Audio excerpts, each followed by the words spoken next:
Is this the even get to countdown? become dad. This is going to be so awesome. Oh yeah. Well, somebody else. That's good. Oh, yeah.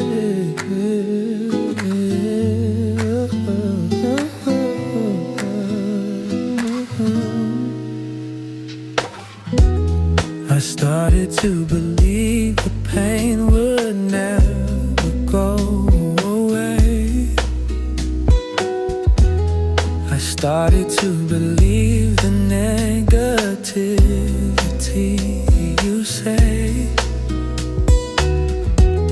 I started to believe that I would not get better than you. I started to believe that my sunny days would always turn blue. Well, now I am free to believe that I can be all that I can be. Well, now I am free, and I know that you could no longer control me, because I am free. I am free. I am free. I am free.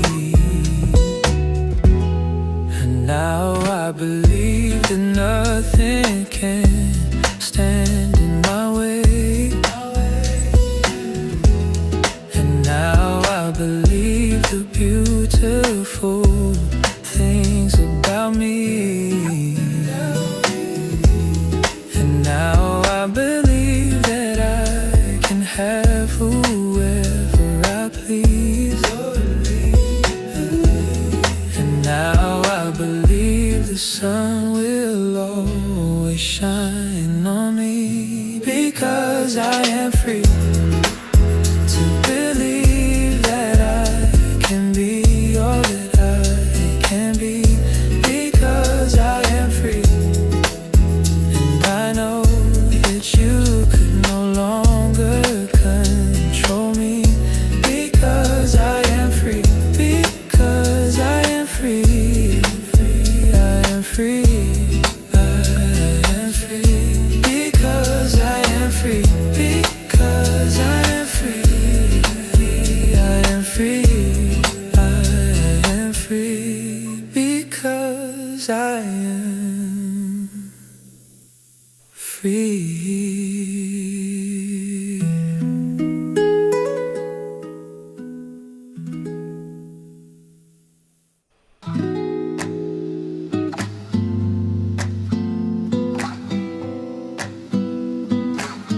Oh,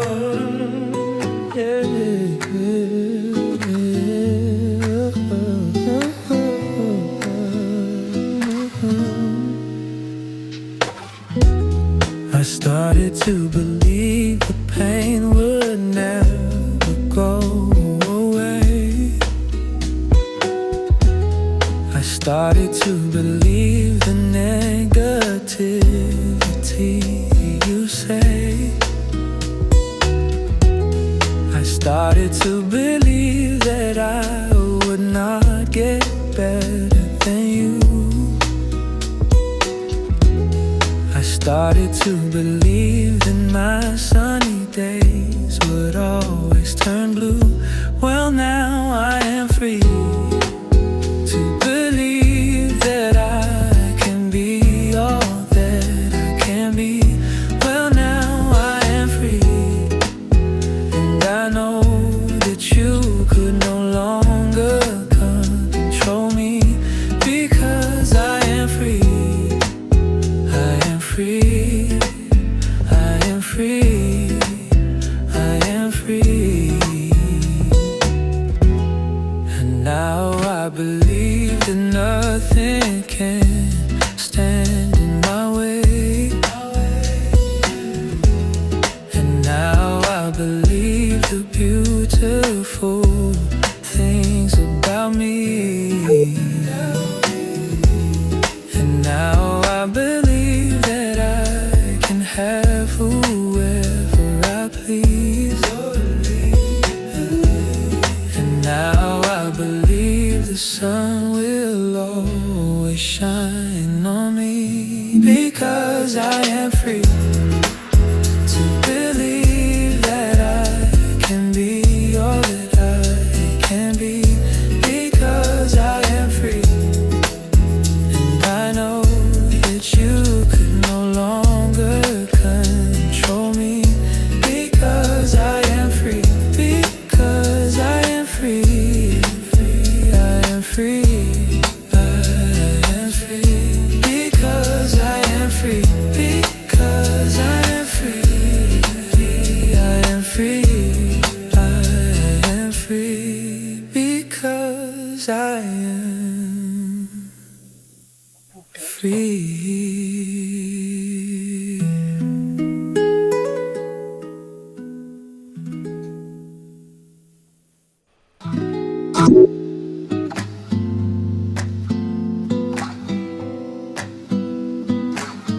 Oh, yeah.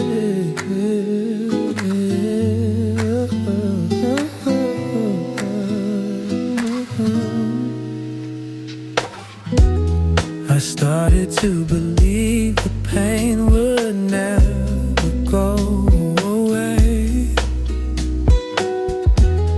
I started to believe the negativity you say. I started to believe that I would not get better than you. I started to believe that my sunny days would always turn blue. Well, now I am free to believe that I can be all that I can be. Well, now I am free, and I know that you could no longer control me, because I am free. I am free, I am free, I am free. And now I believe that nothing can stand in my way. And now I believe the beautiful things about me. And now I believe that I can have whoever I please. And now I believe the sun will always shine on me, because I am free to believe that I can be all that I can be, because I am free.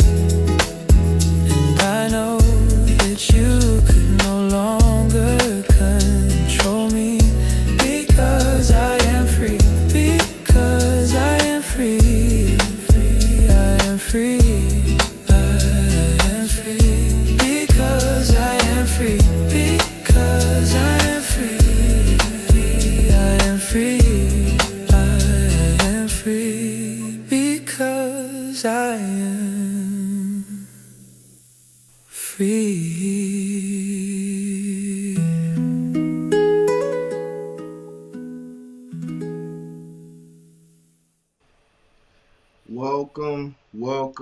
Welcome to the Impact Awakening Show. I am Mr. Impact, Dwight Perry, and let me tell you something.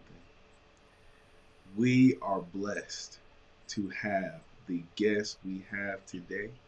But before I introduce her, I want to let you guys in on what we're going to be talking about today. So, I've created the first assessment that can quantify human emotion. It's called the Impact Assessment.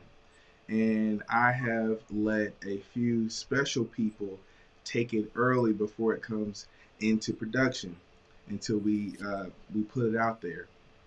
And so the guest that's today, she has, and when I read you her bio, it is a blessing that she took it and she loved it.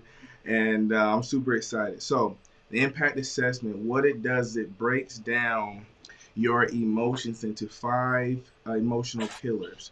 We look at your self-confidence, your influence, your trust, your relationships, and how you deal in fear. And if you look at the picture in the middle, each one of these emotions controls a part of your body. Self confidence is in the mind because self confidence is a decision, and decisions are made in the prefrontal cortex, right? You have to decide: do I give myself confidence away, or do I keep it? Influence is in the mouth. What you say can have a huge impact on other people. Trust is in the heart. When someone breaks your heart, what they really did was they broke your trust. And the amount of trust that you have is based off of the security of your heart. Relationships are in the hands because the hands are the only extremity that can give and receive.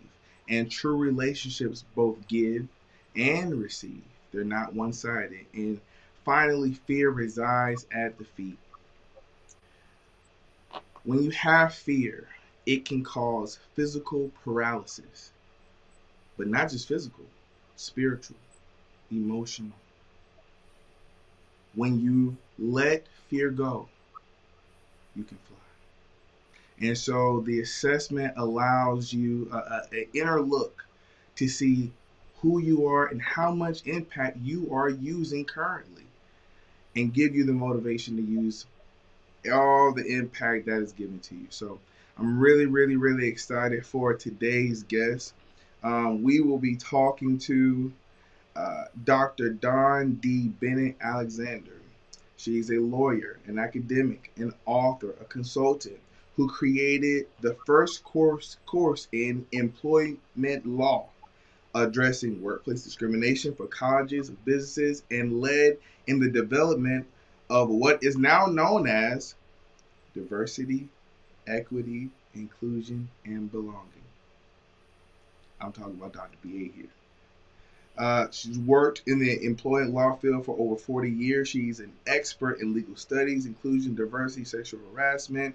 She published works about gender, race, sexual orientation, particularly as it related to employment law. I met her at the University of Georgia. She has changed millions of people's life, including mine, including mine. So I am so blessed, so happy today. Only Dr. BA can make me put on a suit. Anybody who knows me, I'm a collared guy. You give me a collared shirt, but when Dr. BA said she's going to be on, I had to throw on a suit.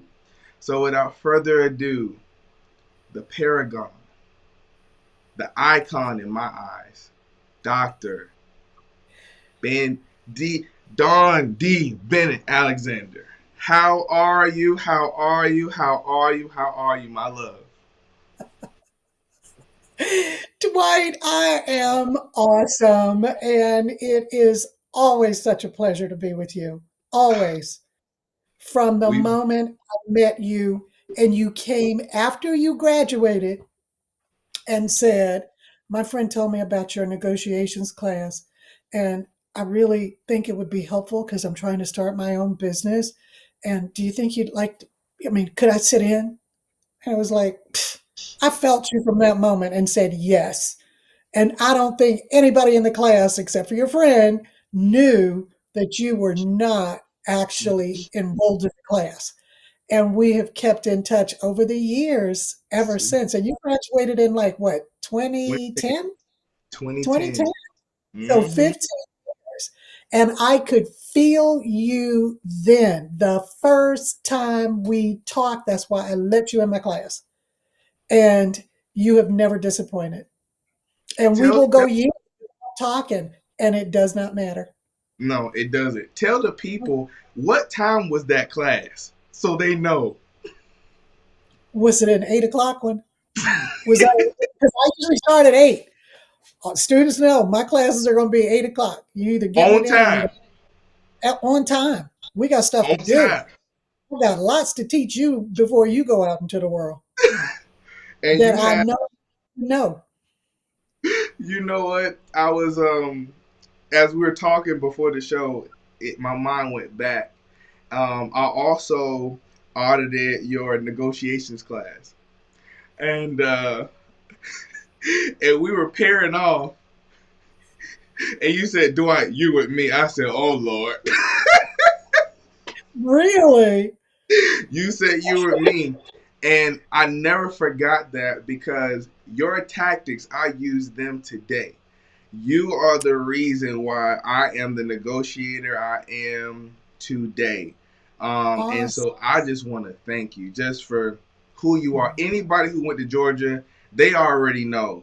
Like, they know who you are. But for the rest of the audience, I mean, we are literally talking to a living legend. Like, we are literally talking to, and I know her. Like, I go to her house. Like this is second mama to me. Like, I know her, and I'm just blessed just to know you. And when I told you about the impact assessment and what I had built, and you went ahead and took it. You know, I had a beta test with about 300 people. You know, to just go through, make sure that everything was right, and you did not hesitate. And I always know your feedback is honest. And when you got your results and you called, you was like, yeah, you got something. So now And full I circle. did even before you did that beta test, because remember, when you were putting it together, before you even got to the beta test stage, Yeah, I took it, and then I took it again when you actually had sort of formalized it. yep, And I knew it was like, Dwight, this is amazing. And, there's a lot of stuff out there that you can take and it tests all yep. sorts of stuff. I'd never seen anything like that before. And it was so accurate. It was so accurate. It was scary. It's the Lord's work, and I can only say that because you're on here. You know, I'm not going to sit up here and praise myself. It was Him, and to be honest, before we even get into it, you know, it has you. When I first did it, I did it at Georgia. This is 2012, and I worked on it, and I had it going up until about 2018, and I got my two biggest contracts at the time because of it. One with the Georgia, um, oh my gosh, where were we at? Georgia Department of Taxes, Georgia Department of Revenue. Yeah, Georgia Department of Revenue. And I was 26, and when they took it, they brought me in. So that really got me going because I got a government contract, at 26. And then I ended up getting another contract with a pharmaceutical manufacturer, Pharmatech. And the guy that helped me put it online, he ended up passing away. And so I just stopped it. I just stopped Mm. it. I just, it was just too painful to just even think about it. I stopped it. And believe it or not, last year, and I have a measure of success. Life's been good. I've been doing all this stuff. Last year, this is true. Dr. BA, I woke up in the middle of the night and God said, do it. And I said, how? I don't even have, I didn't have any of it anymore. Like, it was on an old laptop and I had to find and scrape. Dr. BA, What? yeah, yeah, yep, this is true. I Nobody did even not knows this. write. Nope. Mm-mm. Oh my gosh. Mm-mm.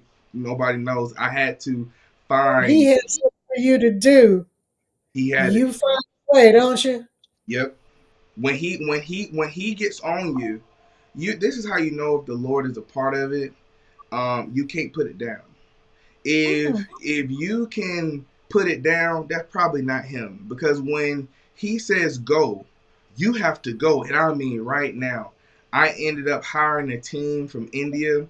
They went, revamped it, did everything with it better than ever. And then it went from that, okay, well, now let's do the Impact Awakening show. You need to build podcast rooms. You need to do that. Ask my wife, my whole downstairs has turned into just work. We got 2 podcast rooms and all this, all because people need to know how impactful they are. People are Yeah. walking around with their heads down, feeling sad, feeling depressed, and they don't even know that they are fearfully and wonderfully made. They don't even realize.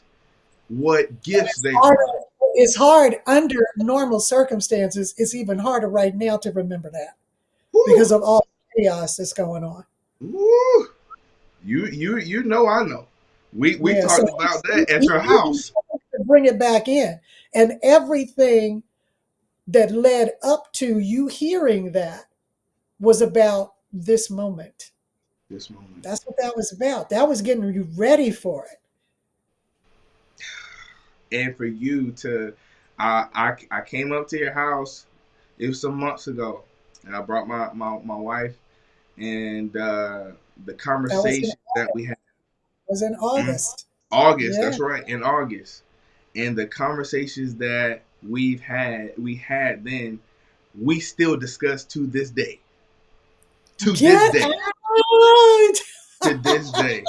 It You was are so powerful, wasn't impactful. it? It Oh my God. It was so I wish that was powerful. recorded. Yes. Well, it didn't need to be because it just took, you took it and ran with it. And I told you, I said, okay, well, I'm gonna put you on the show. Just make a little time for me. Now, I did not know yesterday when you and I conversed. I asked, and you said, "Yep, I can't do it today, but I can do it tomorrow." I moved everything. I moved everything out of the way. I barely even ate today. I said, She said she could do it. Let's get it done today. I mean, everybody. I just want you to understand what a gift this is, what a blessing this is. You can go and get all kind of hear people talk and stuff on YouTube, but this is substance. What you're about to experience, um, you're probably going to go back and talk to your friends about this. This is going to change the way you think about everything because this woman is full of wisdom. She is as impactful as they come, certainly as influential as they come. You changed my mind about so many things, so many ignorant things growing up in the South. Just thinking about the way when you open your mouth, just know it's from God out and it sticks here. It goes here, here. The mind and the heart connect when you speak. So I can't wait. The listeners today, you see, I'm stuttering. I never stutter. That's how excited I am to have you on the show today. So anything you want to say before we get going? Because we're about to get into it. So I want to give you the floor before we get Well, into you it. know what? There is one thing I will say, and Yes. it's I want it is so consistent with where you are and what it is you're doing in the world. I will own everything you said. I will own it all. And that is so not about ego. Mm, It is about doing what you were sent here to do. And I'm not going to play small about that. I'm mm, also not going to act like I'm better than anyone else about mm, that. It's simply what I was given to do. Today, I got in the mail, and it brought me to tears, the university. I have a scholarship, an endowed scholarship that I set up, the Dawn D. Bennett Alexander Building Bridges Scholarship, to encourage students at the university to engage in activities that build bridges of understanding. And I have nothing to do with who gets it. I just gave the money for the endowment, and that money I got as a $25,000 award for teaching, a national teaching award. And it came from a student who the award is based on, a student who goes out and does something extraordinary for the community and says, you were part of why they did it. wow. And, I had said when I found out that you could create a scholarship, I didn't even know that was possible. Yeah. I called the office and said, how do you do that? And they said, well, it takes $25,000 at a minimum. And I'm like, well, that ain't happening no time soon. And they said, well, you don't have to pay it all at once. And I'm like, okay, well, it would be a while before I could get $25,000 up. And to tell you how when you do what you're supposed to do, watch out for what you ask for, which is very consistent with what you're teaching people. I ended up out of the blue getting this award, and I used it was $25,000, and I used every cent of it for that. I took out taxes. I gave some money to the foundation that that student had started for the work he was doing, and the rest of it I made up and created that endowed scholarship. And today, again, I don't have anything to do with running it. They let me know when students have gotten it for the year, and they set up a dinner for me. I always cry my way through the dinner because what these students have done is so extraordinary. And to hear them say, this was if I had not gotten your scholarship, I wouldn't Mm. still be in school. So I got two things to cry about, right? The fact that it actually helped somebody that much, and then that what they did to get them to the win the scholarship was building bridges that I had not even thought about before in ways I had never thought about before. Rural students, students who go out and teach the community. I had an Indian student who went out and taught the community, the Hispanic community, people who were working, how to have better English so they could get better jobs. I mean, that just wasn't in my head when I created it. But today I get notice when there's a scholarship donation, I get a notice. And I got it. And anytime I get it, it's like, oh my God, somebody was thinking about this. This is extraordinary. This is wonderful, especially since it will help students. Absolutely. This was from a student I had probably in 1988 or 89. What? Yes, yes. This student, I could not believe that was whose name was on there. And I knew exactly who it was. It was a white student. It was a white student who had come to me and we used to chat. And one day she shows up at my office and she's in tears. And I said, what's going on? And she was in a sorority. And she said, we were just watching a TV show at my sorority house. And we ended up, when it went off, the next thing, the commercial said that the next thing coming on was going to be a different world. Remember the old Mhm. Cosby? Yeah. She said, everybody turned to her and said, what are you, a nigger lover? She was absolutely floored. Absolutely floored. And I said that word specifically because I want people to understand the impact of that at that time on somebody. And this was somebody who she said, Dr. BA, I don't even know what to do. I'm in this sorority. These are people I thought I would have as friends for life. And I don't want to be around them anymore.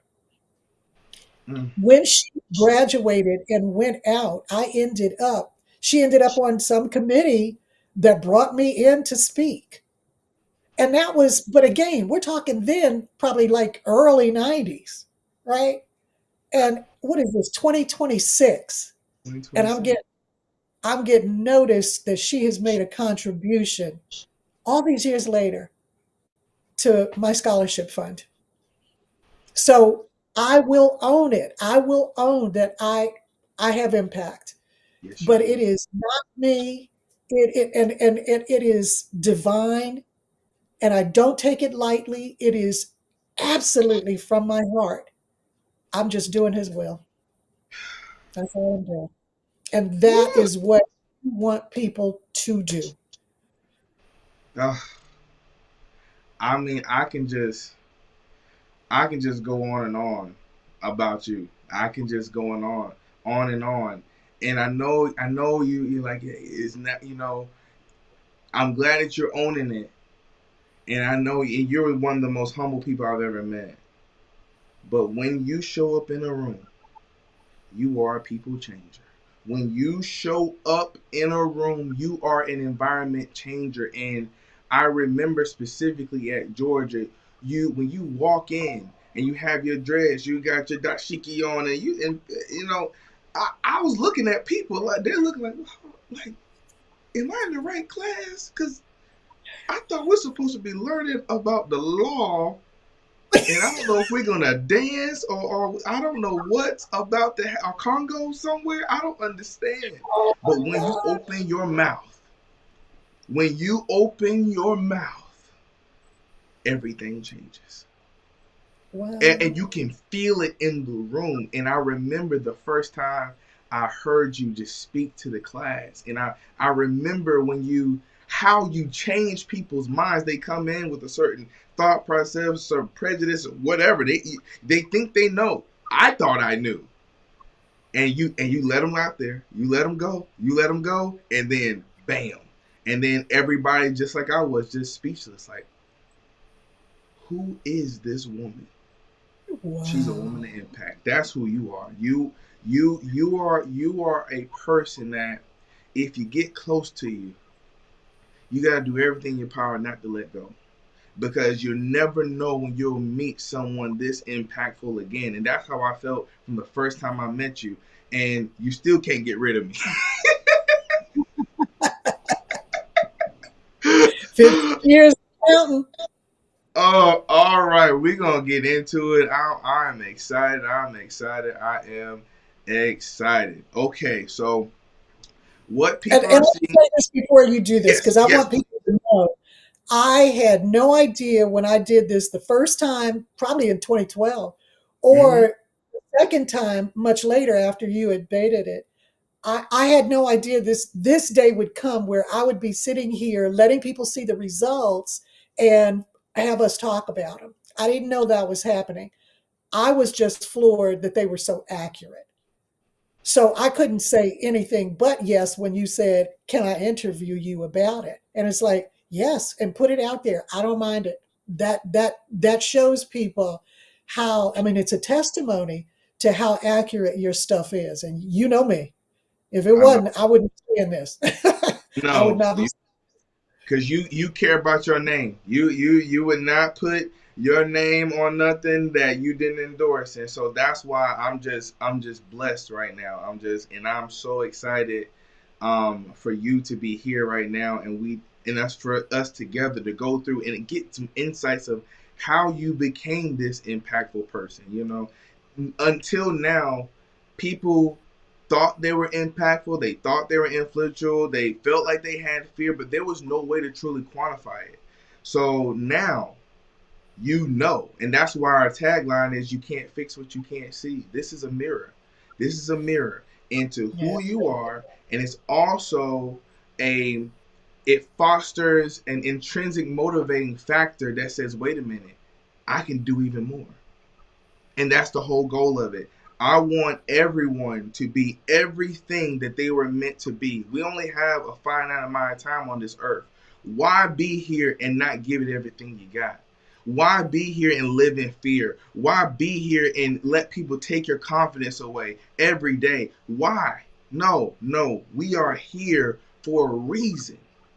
And this kind of opens you up to say, wait a minute, all right, I'm not going to allow this to stop me anymore, that to stop me anymore. Or, wow, this is why people relate to me. This is why they call me. This is why they want me. It's a mirror. It's not a test. It's not an assessment. It's a mirror. So you have one of the highest scores. I'm not surprised. At an 87.2% out of 100. And for what that means is because, when people take it, people think about a test like, oh, I got an 87, it's a B. No, it's not A, B. No. All that means is if when you were born, before anything happened, let's say you had 100% of your impact. Because when a baby's born, and I know a little bit about that, coming up, as soon as they said there's a child, people started buying furniture, buying baby stuff, people putting stuff together. They having parties for the child. They got all this stuff going on just at the mere thought that you were coming. Just at the mere, hadn't even met you. That then when you kicked for the first time, when they heard the heartbeat for the first time, they cried. People were in Yeah. tears. They're hugging each other. This is before you even touch down. How can you make people move to emotion, move to action, and you aren't even here yet? Because we were born with this impact. And then when you were born and they saw you cry for the first time, everybody, is she okay? Is everything okay?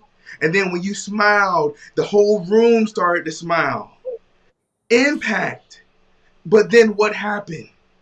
Life started happening, telling you everything that you're not, telling you everything that you can't be, telling you everything that you won't be. And then what happened? People started believing that stuff. And part of your impact started chipping away, chipping away, chipping away, chipping away, chipping away. But one thing I'm excited about, not you. Not you. You had something inside of you, and I have the evidence that you had something deep inside of you that said, I'm not what you say I am. I'm what he says I am. You That's it. cannot deny me. You cannot deny this gift, this gift, this gift. You can't deny this. So I'm going to look the way I look and still dominate. That's impact.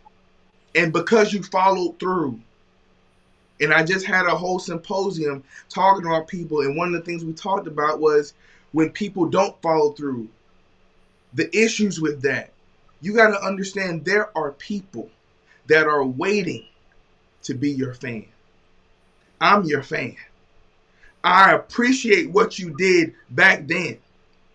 I'm trying not to cry. Before I even knew you, the hell that you had to go through to get to this moment right here, the barriers that you had to break, I appreciate you because of you, I have the confidence that I can be me, that I can walk into a room with my long hair and I can still, when they open my mouth, when I open my mouth, things change because you gave me that confidence. You, I'm trying to hold myself. We haven't even got into the assessment good yet, but people gotta understand you're here for a reason, and people need you to be your best. And Dr. BA, because of you, so many people, black, white, doesn't matter, are better today because you live. So thank you. Before we even get into this, thank you. Thank you. Thank you. Thank you that you didn't let fear stop you. That you didn't let self-confidence stop you. That the you didn't let anything stop you from being who we needed. And we needed you back then and we didn't even know. One of the greatest days of my life is when I went to that class. Charlize, I don't even know if Sure. she's on right now, but I gotta give Charlize her credit. She talked to me about you. She said, I met a woman. And Dwight, you got to meet her. I've never seen anything like her in my life. What? That's what she said. And I came and she was right. And you know my brother Darius, he's on right now. When he got into Georgia, I said, D, whatever you do, whatever you do, you have got to go to Dr. BA's class. And he and I have a measure of success. And we both can attribute that to meeting you. To meeting you. Unbelievable. Unbelievable. I want to give you your flowers in front of everybody. I wanted to. That's the real reason. We're gonna go through the assessment. We're gonna go and do that. But I wanted to give you your flowers in front of the world because people need to understand when you don't follow through, you're hurting people. You're holding other people back. Stop letting fear stop you. Because people need you to be your best. They need to see you in the corporate rooms. They need to see you creating products. They need to see you being fathers and mothers. They need to see you be great. Dr. BA, you've been that for us. You've been that for me. And I thank you. I thank you. I thank you. You're not going to make me cry. You're not going to do it. And I You got know, this suit on. to me, the most important thing that you said, we'll both be up in here crying, is that impact that you felt, that you know other people felt. It was because I was showing up Mm, as myself. And remember, I was in the College of Business, okay? One of the most conservative colleges on a campus, any yep. university campus. And me coming in as myself instead of fitting into what I knew would be more acceptable for them Mm. was why I was free to be able to give you all what you got that you found so helpful. It could have been a very different way, but I knew I was sent here for something greater. And who can you be if you're not yourself? And I knew my Woo! came from a family that, yeah, well, I was different, but that was okay. So, and I love it that what that brought was something that benefited everybody else. Yes, it did. That is awesome. I Oh, don't claim credit for it at all. What I love is that it helped other people. What you yeah, said was just unbelievably wonderful. it's the And truth. not because of me, but because I love it that it helped other people to be able to feel like they could do it too. And this was totally just me being me. You being you. Oh my God. You know what? I gotta let my hair down. You're right. Like, what about? Let me just, because people need to understand. Let me just let me let it flow. They think I'm Yeah. playing. They need to understand. Cause I'm me being me. All right, let's get it. Let's get into it. For those in, make sure you like, subscribe, all that. We're about to get into this. I'm so excited. So, your emotional pills. We just saw the picture. Your highest score was influence. I am not surprised. That is definitely on brand. So let's get into this a little bit. The title of this particular section of influence is People Shifter, Environment Lifter. And I'll say that again. A people shifter, environment lifter. Oh my goodness. You are a highly influential person. You uplift, inspire, and guide. There is no doubt about the effect you have on people. You are powerful. People watch and focus on everything you do. Do not take this lightly. People come to you for advice. You are the go to person that people trust when things are tough. You can lift other spirits and inspire people. However, if someone makes you mad, you can disrupt you can disrupt their sense of well-being. Do not take this for granted. Understand the power you possess and use it to continue to make a positive influence on people, which you do. You possess an energy that changes environments. Perfect this ability, which you have. If you want things to get better, change the energy in the environment. You control your destiny. Redefine that ability. Lead people into greatness, which you have. So when you hear this description of you as an influential person, as the influential person that you are, what comes to mind? Let me just back up because there may be people who have not taken it, so they don't know sort of how this fits in. This is not what I thought of me. This comes with questions that you answer Mm-hmm. that then you end up with a score. So I had no idea what this was going to be. I had no idea that this is what this would show at all. It's not like they said the question was, are you influential? That wasn't it at all. It was No. several different questions and you answer them and then it comes out with this and I'm like, unbelievable. And there was no way as I read it, and especially since I think that was the highest score, right? Mm-hmm. Yeah, that 98. was the highest. It was 98%. like, well, I'll be honest with you, I'm like, what the hell is this? What is this? I just answered these questions and it just told me this and this is absolutely true. What in the world? Because I never assumed anything about the questions. I never thought that they were going in a certain direction. I had no idea. And to see it put my life in that influence section with 98% accuracy was unbelievable. It was like, okay, now I know me and you had sat there and talked about you were going to do this and all of that. I had no idea that this is what would happen. None. And I mean, I, I absolutely it is. I couldn't say it wasn't accurate because it was. It still is. It was absolutely accurate. And So let me. again, nothing led me to think this is what was going to happen. That is Mhm. important for people to understand. I had no idea that this is what would happen. So let me ask you this, because I, when obviously I'm looking at the database and I'm looking at the the the results, and like I just said, you got to understand, life tries to strip us of our impact. Like that's what it does. And for you, from a baby to now, and you still are using 98% of the influence that God gave you from birth, that is incredible. Knowing what you had to go through to keep it.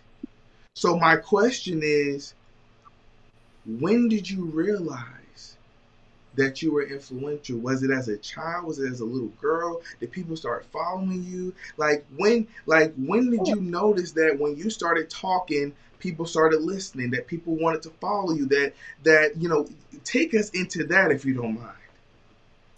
Dwight, that is such a good question. Um, and one I have never thought about because I do not associate that with me.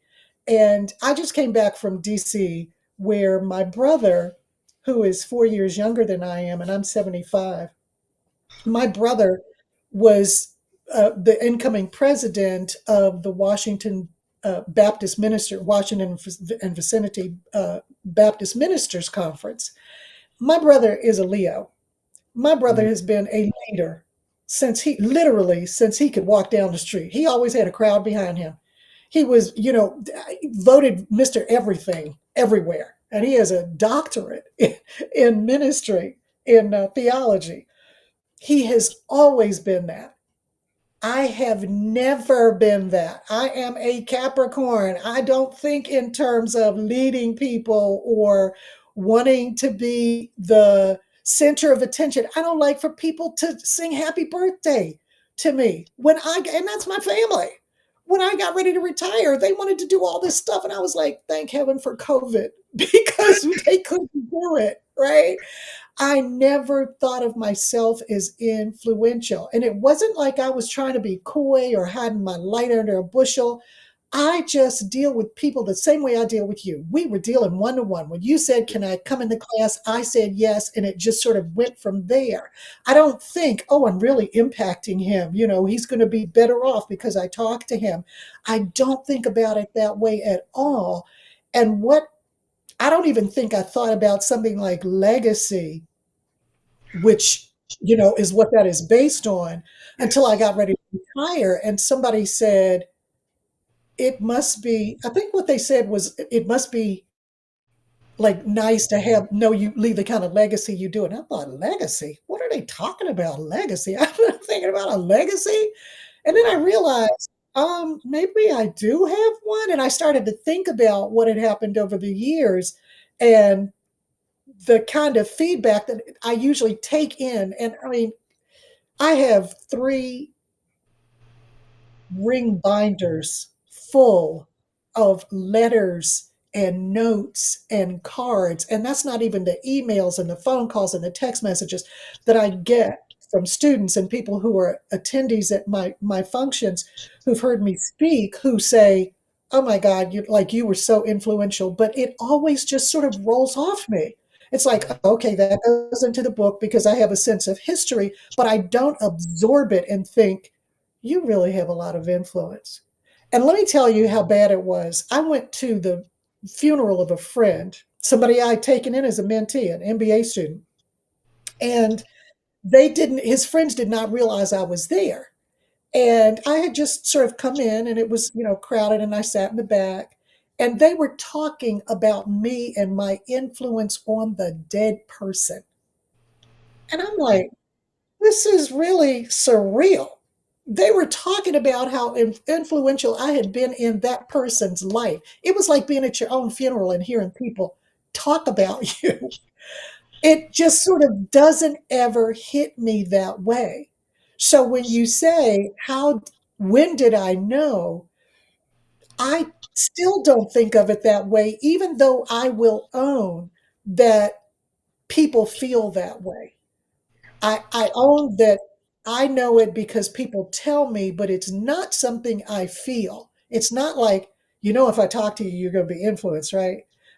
It's just not that.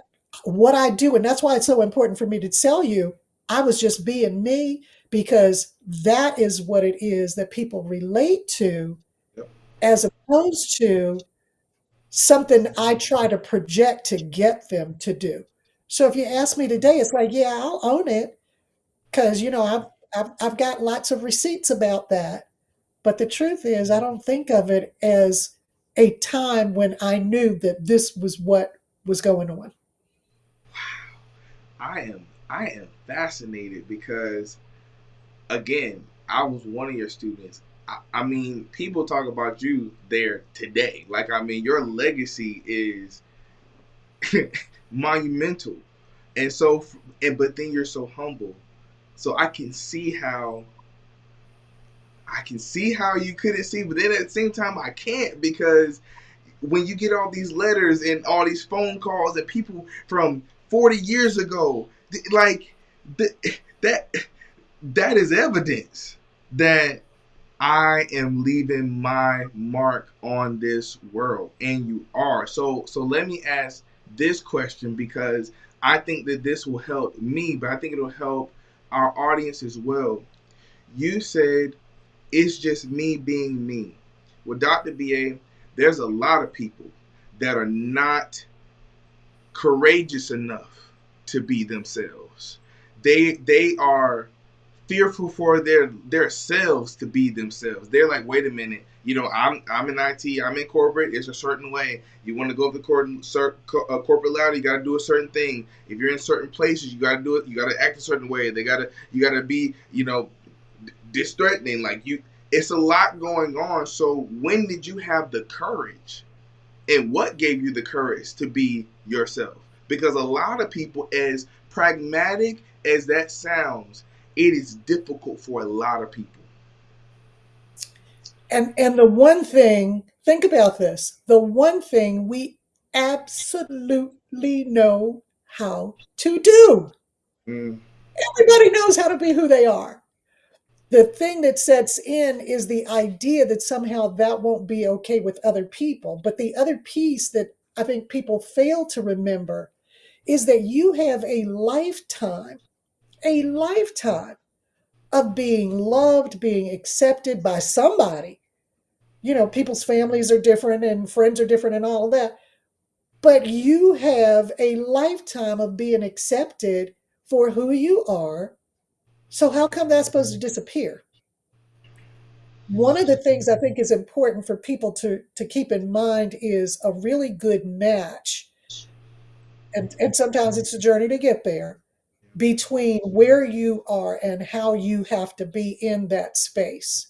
I mm, knew, and I was just talking to somebody about this yesterday who asked me about it.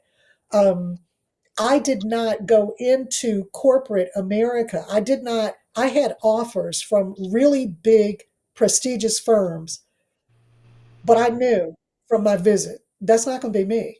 That's not okay mm, because I can go there. I can, you know, interview well enough for you to ask me to come. But I also knew I wouldn't be able to just like be me, this black female with natural hair in that space. They just weren't ready for it. That mm, for me was owning who it was I was and knowing I'm not trying to be anything fancy, but I have a lifetime of being who I am that, as far as I'm concerned, has never been one of thinking about me being grandiose in any mm, way. Even though, I may have been the top of the class, I may have been, what people considered good looking. They thought it, I wasn't thinking it. And so I never adopted it, but I knew I was okay. My family loved me. I'd grown up with people accepting me. And I was not somebody you would have thought of. I never thought of myself that way. And I didn't learn until probably my 55th reunion from high school, first time I ever went, that other people thought of me that way. It's not what I walked away with. But as it turns out, even though it wasn't grandiose in the big scheme of things, it wasn't like I walked around like I felt it. The truth was, what I was walking around with was enough. My family loved me and accepted me. My friends loved me and accepted me. Why should I try to be somebody else that clearly we know during an interview what we're going to have to be in that space? Eventually, government is what I chose because I knew I'd have more leeway. But even then, at the echelons where I was dealing, I knew that this, even I could do that for the rest of my life. But when teaching came along, I know how God works in my life. And it's like, even though that is never anything I said I would do. In fact, when they asked me about my law school professors used to say, you really ought to teach because the way you explain stuff when we're in class, it really, I mean, you ought to be in a classroom. And I was like, you will never, ever find me pontificating in a room as a professor. That's just not going to happen. But that wasn't what somebody else had in store for me.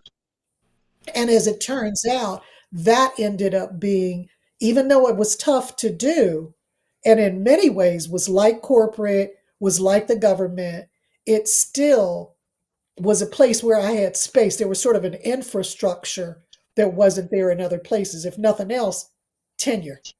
Okay, you may not like me, but if I do what I'm supposed to do and I get tenure, you can't get rid of me. And that's a platform for me to be able to go out and do not only that work, but the other work, especially at UGA, that I knew I had to do while I was there, which is the idea of making that place so much more inclusive than it was when I came. So for me, it really was about using what it was that we all have, which was your sense of who you are, not somebody else telling you who you are. That just, it didn't make sense for you to tell me that women, Black women, and remember when I came out of law school, probably about 6% of the legal profession was female. So a Wow. much smaller percentage was Black female. Okay, so there weren't like a whole bunch of role models. There weren't going to be a whole bunch of folks I was working with. There were very few women I worked with over the years. Even when I taught at UGA in the College of Business, there weren't a lot. But it was like I just can't imagine that I'm not as good as anybody else that's up here.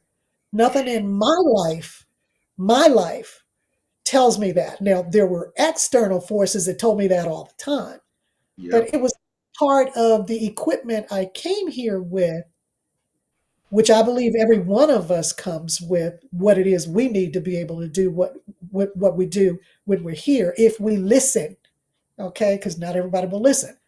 But if we use it, I think part of mine was being able to tune that out and stay focused, keep my eye on the prize of what it was I was here to do.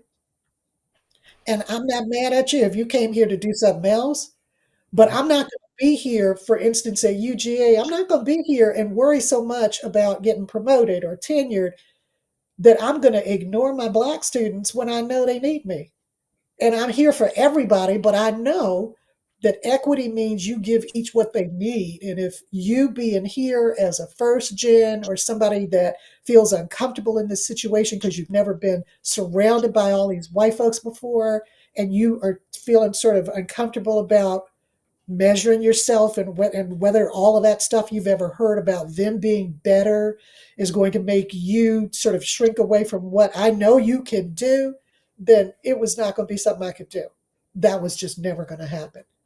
For me, it was always about doing what I was put there to do. So if I had to fight to make that happen, and there were times when I had to fight to make that happen, that was going to happen because my focus was what it was I had to bring to the table for them. Um, I am floored. Like you know how I feel, but I can hear you talk all day.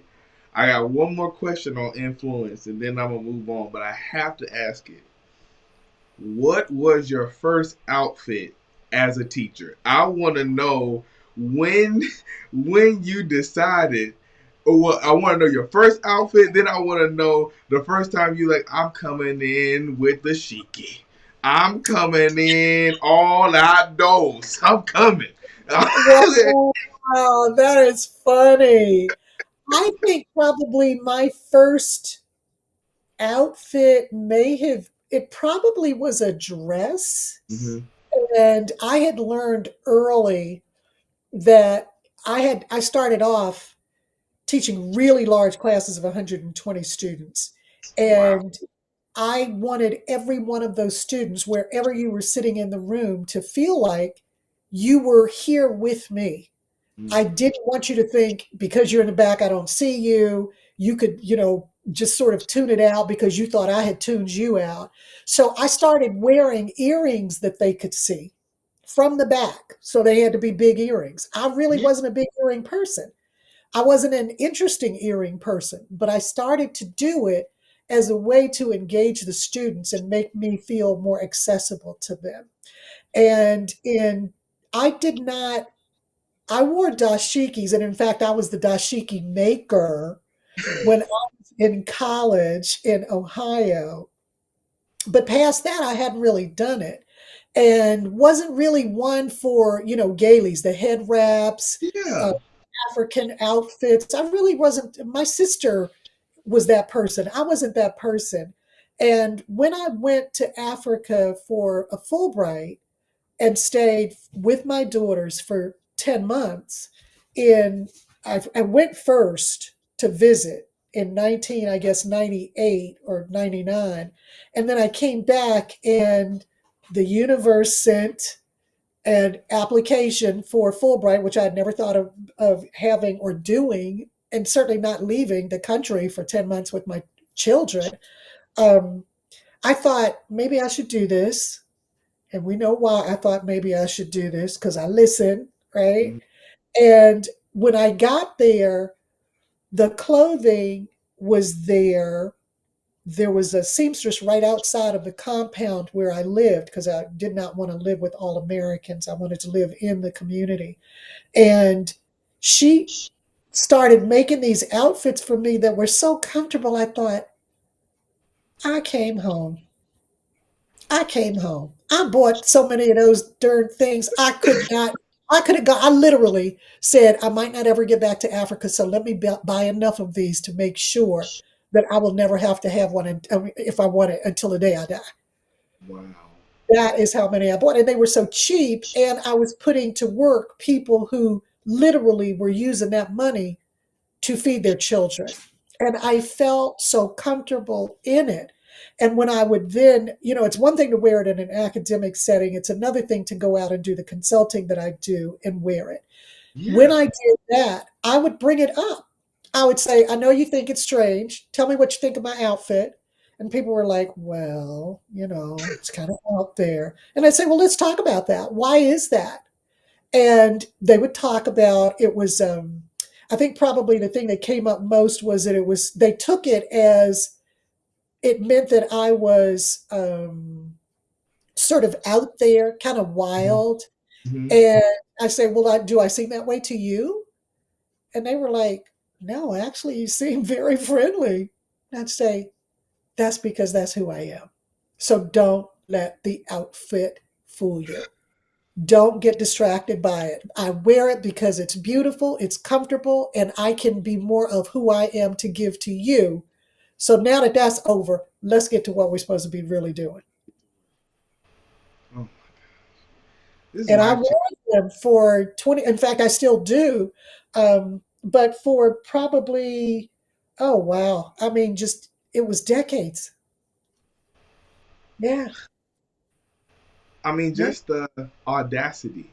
Just I see, like I said, I see specifically why your influence score is so high because, and why you are a people shifter and an environment lifter.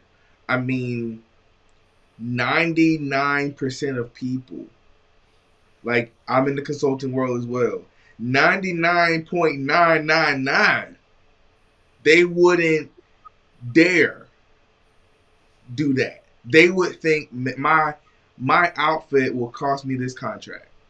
So let me go and look the part. But you are so Or confident maybe in. who would cause me the contract? And it was like, Come on no. now, Mhm. you, that's a whole nother thing. And you had natural hair before it was an in thing. I Like have I mean, worn it since 1968. I have never gone back. Once I cut my hair as a freshman in college in 1968, I never went back. So every job interview, everywhere I've been, from the White House to Capitol Hill to the highest court in DC to teaching, I've never given it up. Department of Justice, the Federal Labor Relations Authority, never gave it up. It's like, this is me. Get over it. the we haven't got to self confidence yet, but the confidence that you have, and it's because you know what you know.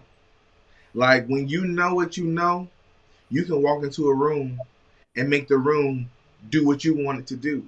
And that's the influence you have. You and it all works together. This is phenomenal. What we're gonna do, we're gonna take a 2 minute break. We're gonna take a 2 minute break, then we're gonna come back and we're gonna get into the trust because I'm just I need a 2 minute break to catch my breath because this is fantastic. So we'll be right back, folks. Hi, my name is Aisha, and you can't fix what you can't see. And today, the impact assessment has given me clarity. The impact assessment is a series of questions that, if you answer them correctly, allows you to see deeper into yourself, allows you to understand just how much you impact the world around you, as well as yourself in it. So my highest score when I took the impact assessment was on influence. I received an 88 in total, and I received an 88 in influence, which is pretty high. But there is still that gap from 88 to 100. And of course, you always want to be your best self. So the impact assessment allowed me to see just how I got an 88. It says that I can shift the energy in a room when I come to it. I can persuade people with my charm and my nature and my energy to make changes. And I can do that for good or bad. So that's something really insightful to know so that I know to use it wisely from now on. And then my lowest score was fear. And I received like a 70 fear. And for me, it said that if I'm least impactful on the world when I am fearful, when I don't want to try things. And that right there is me spot on because sometimes things seem overwhelming and I don't even want to give it a shot. But you don't even win, or you can't win if you don't even try. So it allowed me to understand that about myself and to be able to do better. So I know my impact. Do you? All right, that was a quick commercial break. So you see, I do my own commercials. I I love it. sponsor myself. I love it. All right, we are gonna keep going.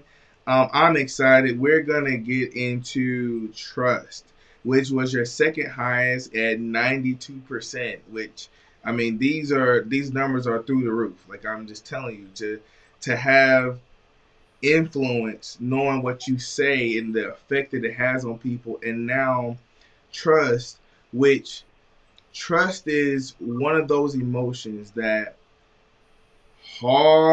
hard to keep, easy to break.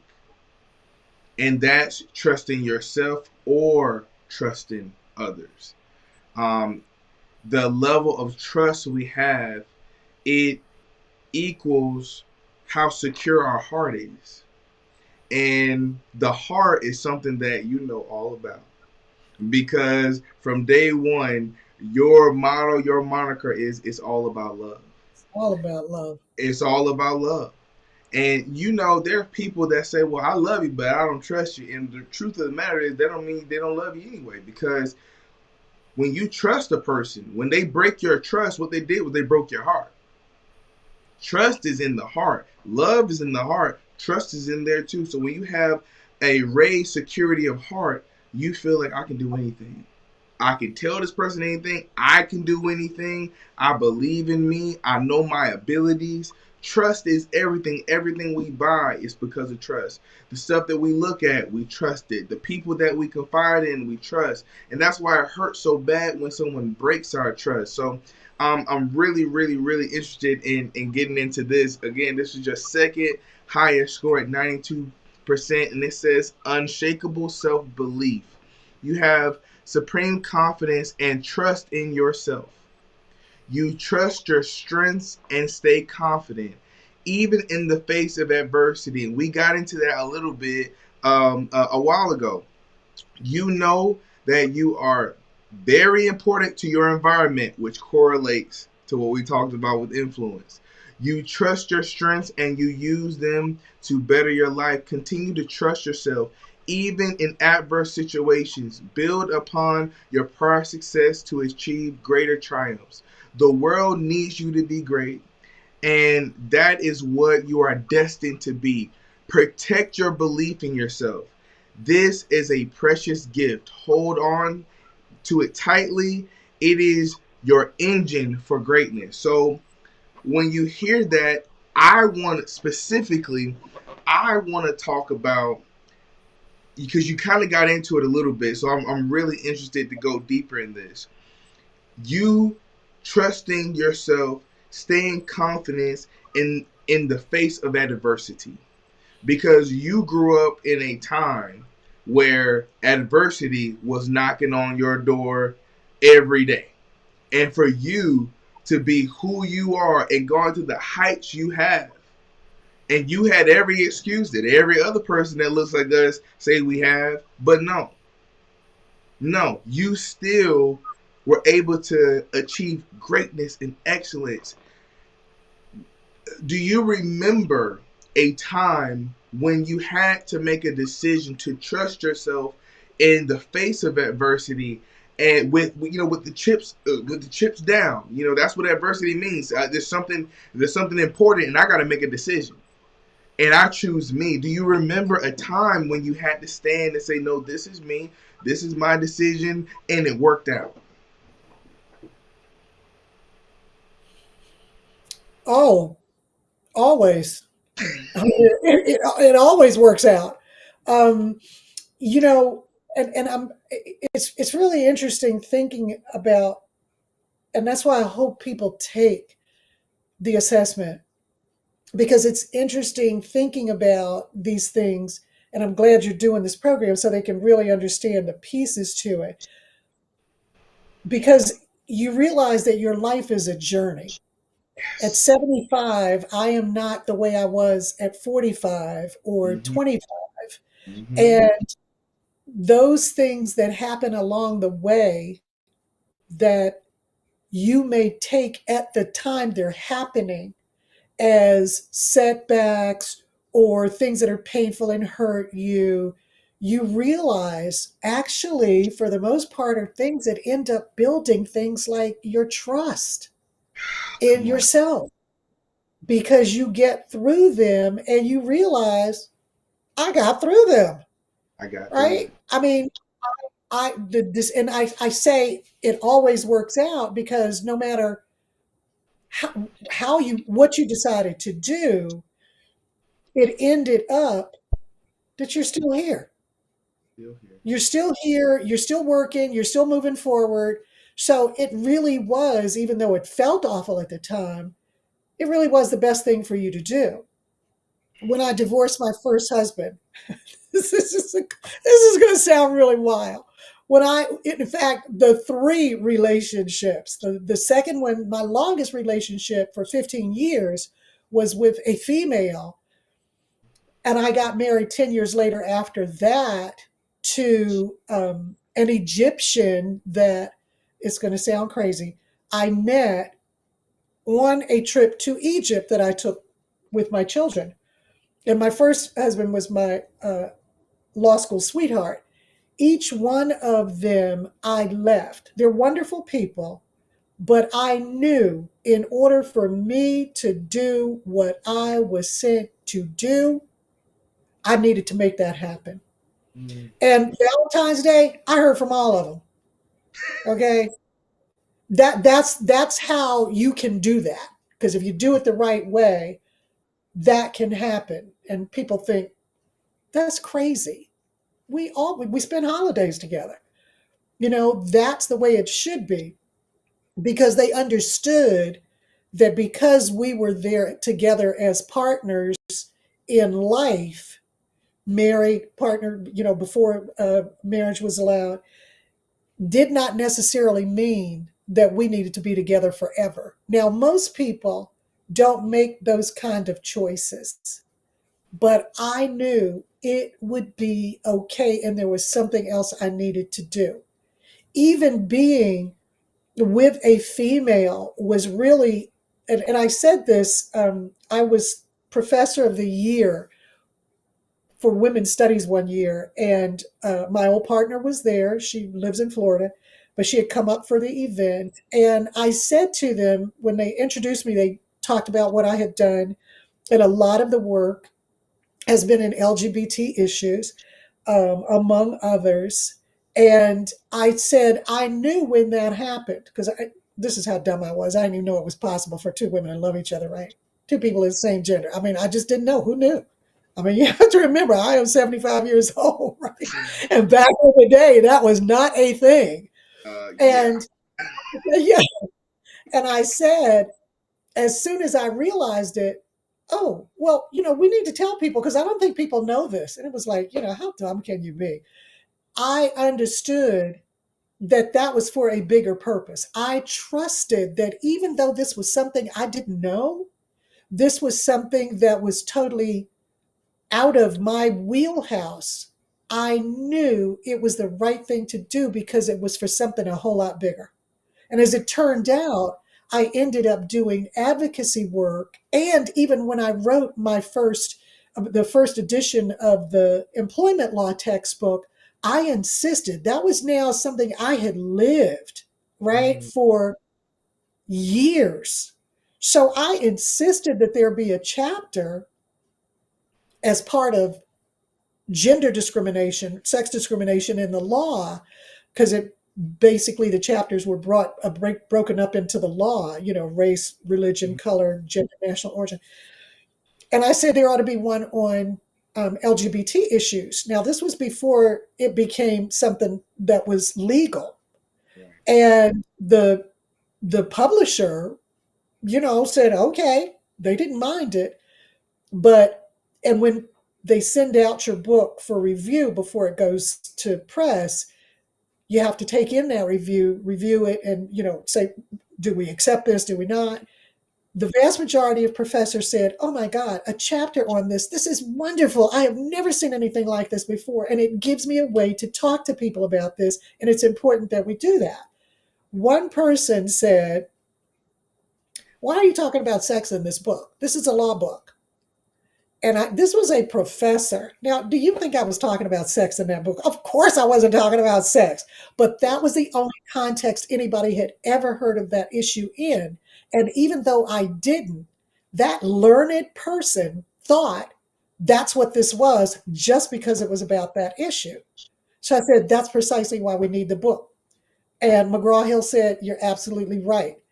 Over the years, it has been a huge successful chapter that people write to me about saying that was just awesome. I mean, I never expected it, but it's the most intelligent thing I've ever seen about these issues. And remember, when it happened, that first book first came out in 1994.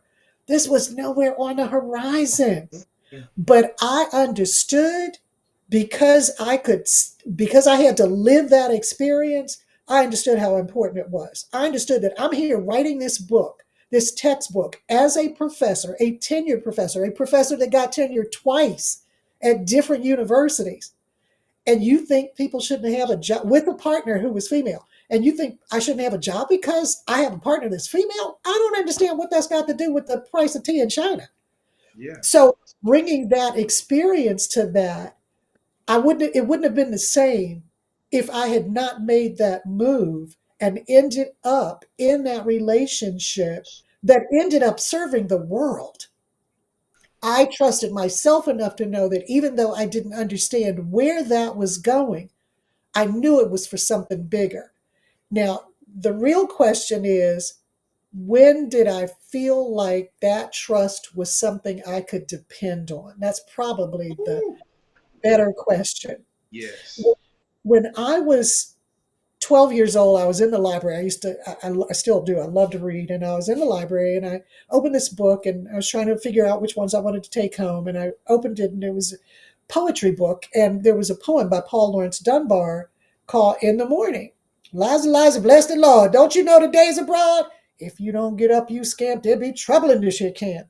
Think I want to let you sleep while I make your board and keep? Well, that's a putty how to do. Liza, don't you hear me, you?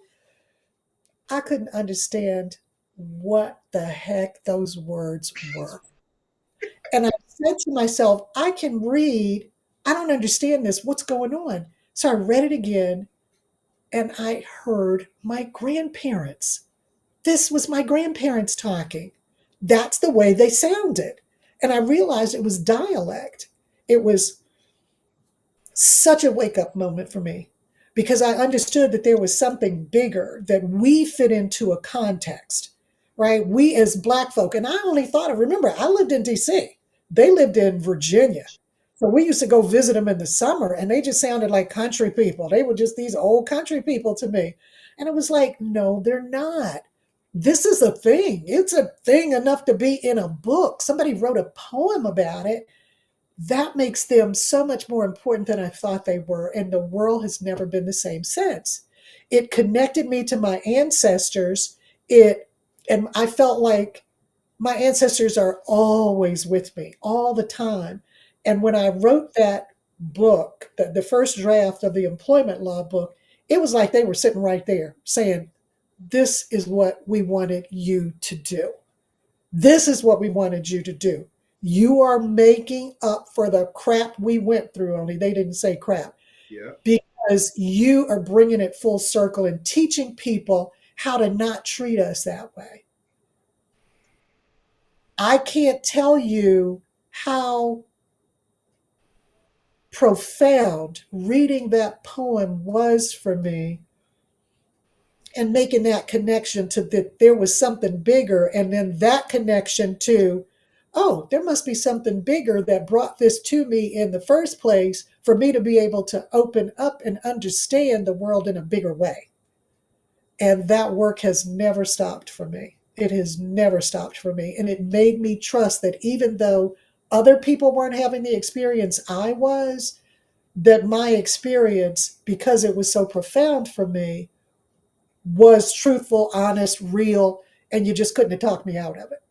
It was like, I don't know what y'all working with, but this is what I'm working with. And it really is okay. At 12. At 12, at 12, yeah. And never look back. There were times I felt uncomfortable. Of course, as a teenager, everybody, you want to fit in and be like other people. The truth was, I was always different than other people.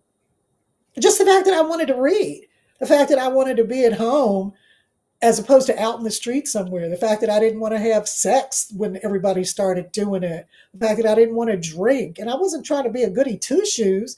It's just that just didn't feel like what I wanted to do. I just didn't. I understood that I would have to live with all of those things afterwards. I didn't sort of get caught up in not thinking about it. And the one time I did, I was 15 years old, and it resulted in me stealing from a store, shoplifting when I had the money in my pocket. But my What? best friend, yes, it was so stupid. It was beyond belief. But my best friend, Never. oh, yes, and I will own it. I did that. I did that. And it was peer pressure, pure and simple, trying to fit in and realizing that fitting in, if that's what it takes for me to fit in, that's not what I want to do. And it was my best friend. She went to another school, so we didn't hang out with the same people during the week. And that's what they were doing. And they could dance. I mean, we would get together and they could dance, open their legs, show you how they had something up in there, and you weren't supposed to do it. And I thought, I guess I'm supposed to do this too. So I did it. Saw the people looking at me, had the money. It was Christmas time. I just gotten a bunch of Christmas money. Had it right in my pocket, saw him looking, knew who it had to be, and did it anyway. Just stupid. They took me to the office, and it was like the biggest department store in town. I just burst into tears. And they said, what do your parents do? What does your father do? And I said, he's a minister. And my dad worked for the government, but he was also a pastor. And I think that put me in a different category for them Yep. because they sort of let me go with just a warning and admonition not to come into the store again. It's like, you ain't got to tell me that twice. I will not be back up in here, because every time I even pass by it, even when I say it to this day, it embarrasses me to think about how stupid I was and what I did. But I understood that it was a learning experience. You think I ever shoplifted again? Never. And it was the same with everything. Everybody got pregnant in high school. My best friends didn't even tell me they were having sex. And I said, "Why didn't you tell me?" And they said, "Because we knew what you would say if we told you." Yep. You And I do. was like, "Okay, all right, I'll take it, because I'm not ready to do that yet."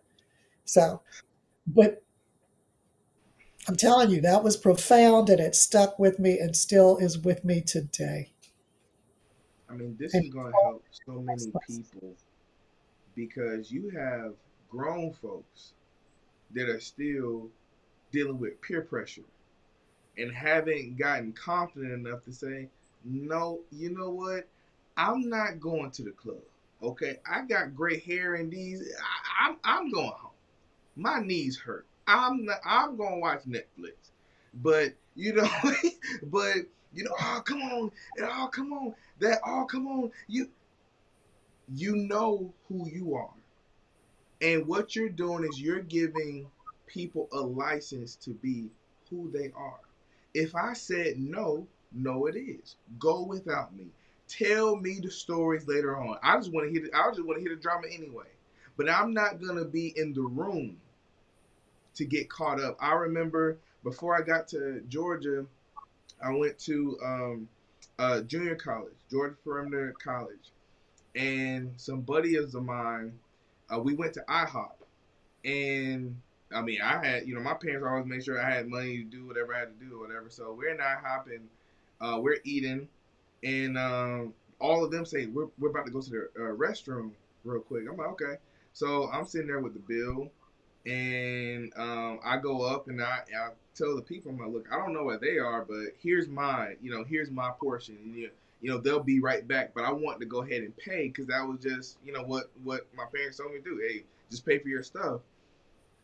As I'm paying, I'm looking. They had gone through the back, and they're in the car, and they're doing this to me. oh my And I'm God. thinking that, well, this is how green I was. I'm thinking that, well, maybe they need some extra money or something. So I walk out to the car. Now I paid my part, so I knew whatever was going on. It didn't have anything to do with me. So they say, come on, come on, come on, come on. So I get in the car because they were my ride, and they speed off, and I'm like, hey, whoa, whoa, whoa, whoa, whoa, what's going on? Like, did y'all pay and I didn't see? They said, no, no, no, no. We died in ditch. We died in ditch. Now, this was a car full of 5 young black men in Gwinnett County Oh, Lord that Jesus. just stole from IHOP. And I heard my dad in my ear, get out of that car right now. I heard him. I heard him. I heard him. Get out. Dr. BA, this is the truth. I'm we're on 316, which is a highway. I Yeah. told them, stop the car. They said, man, no, do I don't stop the car. Man, we can't stop the car. They stopped the car, let me out. I walked all the way back to campus. About a week later, guess who shows up? Police. Police. And now they're all scared. Now they're all, oh my gosh, what are we gonna do? What are we gonna do? The one person who wasn't worried about what was gonna happen? Me. Because I had the good sense to get out. When you know something is wrong and you know what right is, get out. I'm Yep. giving you the license to stop and get out. You will let peer pressure ruin your life. And when you go and those police come and you got to use jail time, you'll see what type of friends you have. Yeah. Oh, yeah. But you ain't got no friends then. You don't Right. have They all every man for himself. no. Yeah. And it shows up in Police. so many different kinds of ways. That was really dramatic. Mine was really dramatic. But think about it. People drink because of peer pressure. They have sex because of peer pressure. They buy clothes they can't afford, cars they can't afford, houses they can't afford because of what they think somebody else is doing or will think of them if they have this particular thing. If I see you with a $2,000 pair of shoes on, what I'm thinking is that you're an idiot. I'm sorry. I'm not thinking that's cute. I'm Right. thinking, why would you spend that kind of money on that? Unless you got it like that. And then But the living vast off. majority of people don't and will do it anyway and will say, well, if I wear this, then, this is what's going to happen. People will think. And it was like, well, why don't you spend that effort doing so that what they end up thinking about you is It's real? real. Yeah. Say it again. We're worried about what people are thinking instead of what the truth is. Yeah. That peer pressure can be, not trusting yourself and what you think you should do and instead using that peer pressure. It can be hellacious for people. Trust yourself in what you know you can do, what your purse can handle, what Come your on. pocket can handle, Come on. what you can handle. Do that. Listen to it. If people think less of you for that, what kind of people are you hanging out with? On group. Get some new friends. Get some new friends. Well, Yeah. well, I knew them since I was 12 or 15. You do outgrow people. Yeah, you do. Like I said, I'm not the same at 75 as I was at 25, at 15. You grow and and those friends may be something. And let me say this. It's not that you ditch them all together, Right. but you learn where they can fit into your life in a way that's comfortable for you and allows you to live your values, because at the end of the day, that's what you have to lay down with at night is, did you live your values today? Are you going to have to be worried about whether your bills can be paid or Ooh. whether you're going to get pregnant or Mm, somebody's going to tell you they had a baby? I mean, all of that is not living your values. Listen to it. mm. It's with you all the time. It's with you all the time telling you what you need to do. The difference is I listen. Some people don't listen and they learn at different times. Some people learn it, they can learn early. I learned really early. And I was a huge liar when I was little. Let me tell you how bad a liar I was. Dr. B.A., what? Oh, yeah. Let me tell you. Because, little kids, what do they know, right? And Yeah, yeah. my mother was a sewer. She made her clothes and she needed the scissors, but she had loaned them to somebody who lived a few doors down. So she asked me to go get them. And I was probably 4 or 5. So I went next door and got them. Thought, oh, that looks kind of interesting. So stood on the front porch, cut my braid off, and went in the house and gave my mother the scissors. She said, Dawn, what happened to your hair? And I said, what do you mean? And she said, Dawn, what happened to your hair? Your braid is gone. And I'm like, is it? She said, Dawn, your braid has been cut off. What did you do with it? And I said, and I had stood right on the front porch, cut my braid off, and just threw it right down. She went outside, picked it up. But that was the kind of liar I was, right? And at some point, I had always wanted to be a mother. So at some point, I thought, in fact, my sister told me she knew how to get to me. She said, you lie so much that when you grow up, your children are not going to believe you. That was the end of lying for me. Wow. That's what she had to say. So now I'll tell you the truth. But it's a process. Growing is a process. People learn some things early. There are other people whose journey has them learning it later in life. It depends on what's presented to you. But at some point, it ought to kick in that if you're going to really live your true, authentic life, it has to be your true, authentic life, Yep. not somebody else's based on their values, but based on your own. And that's the only way you're going to really feel comfortable.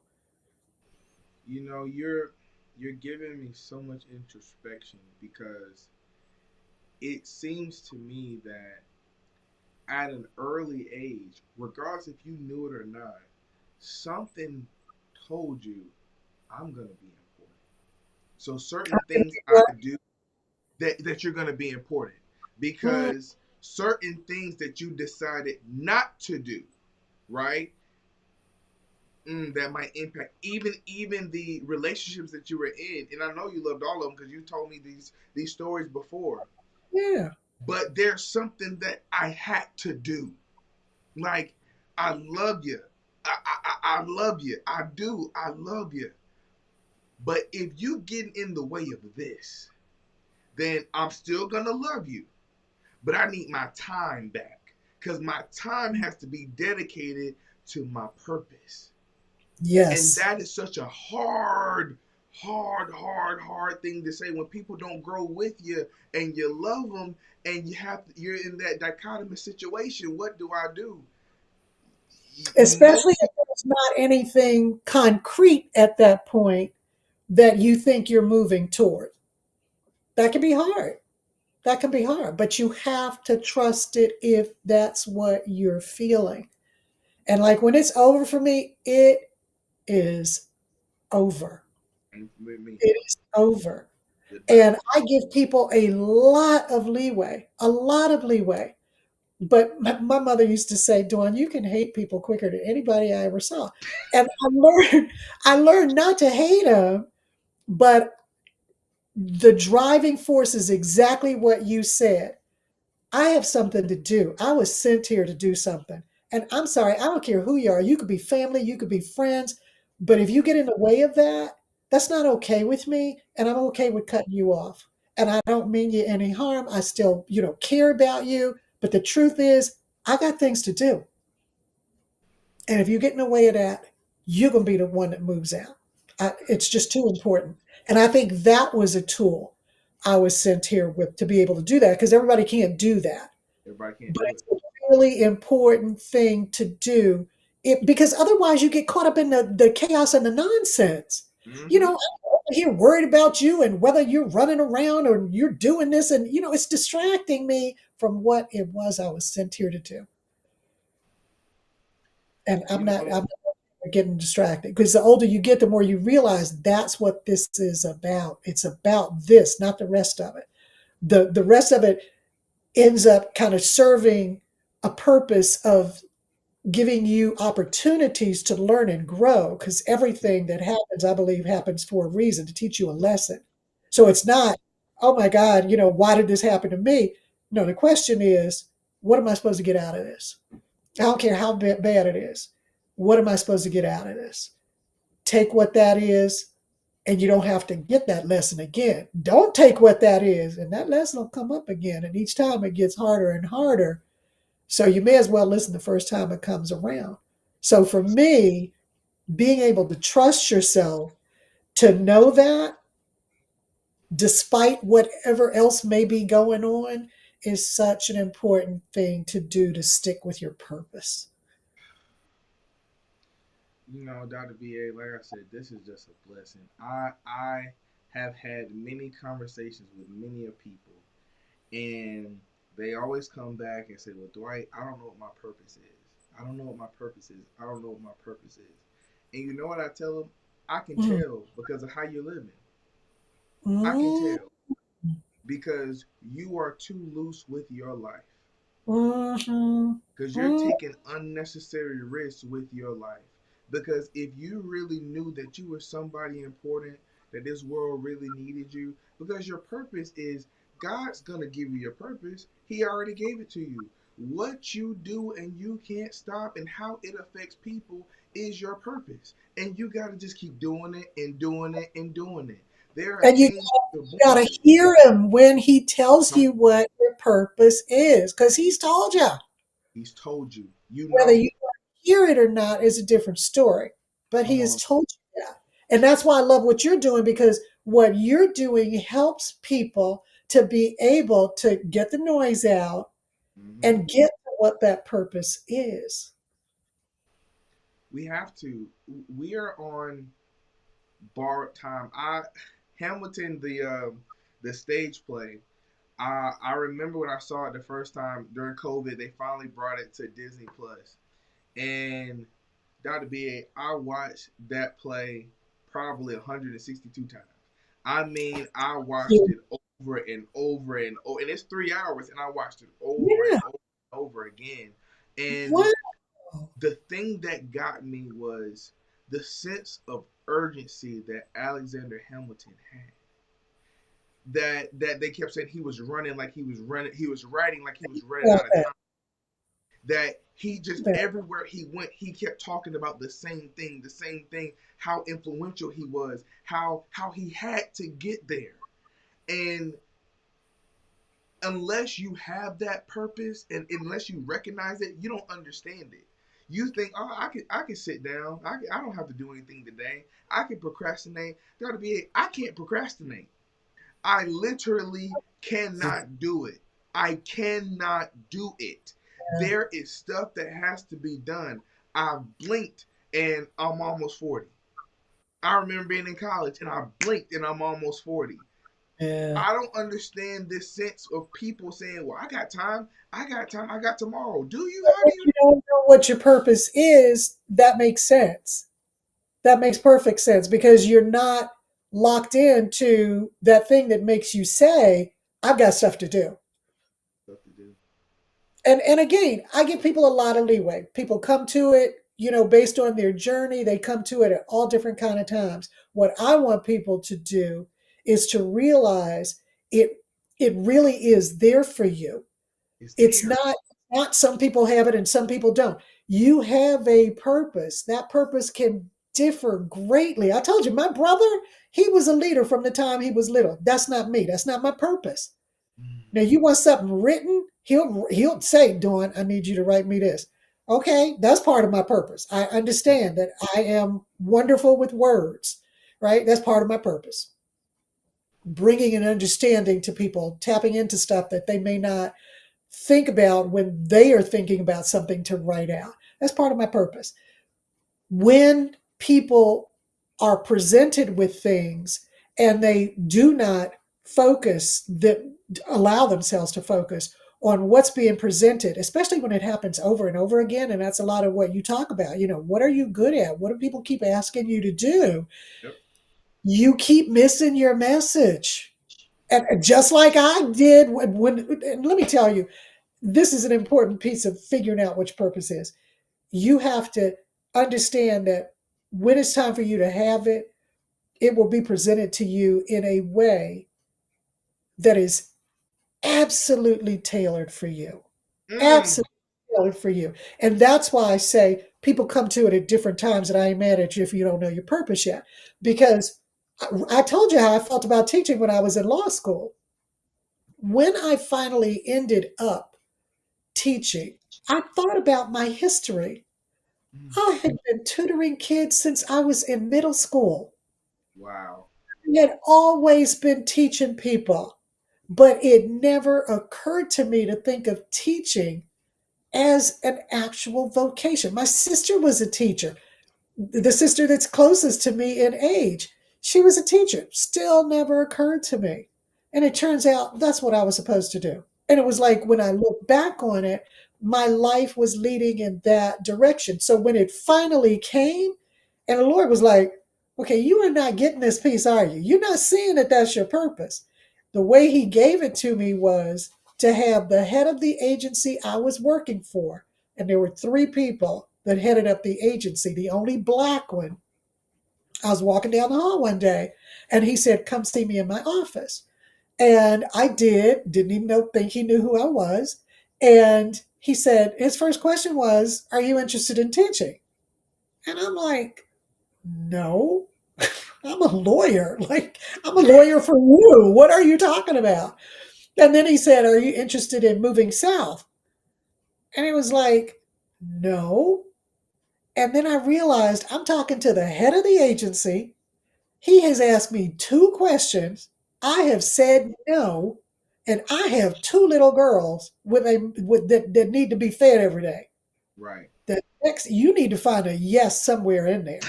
Woo! You need to find a yes. His Come on next now.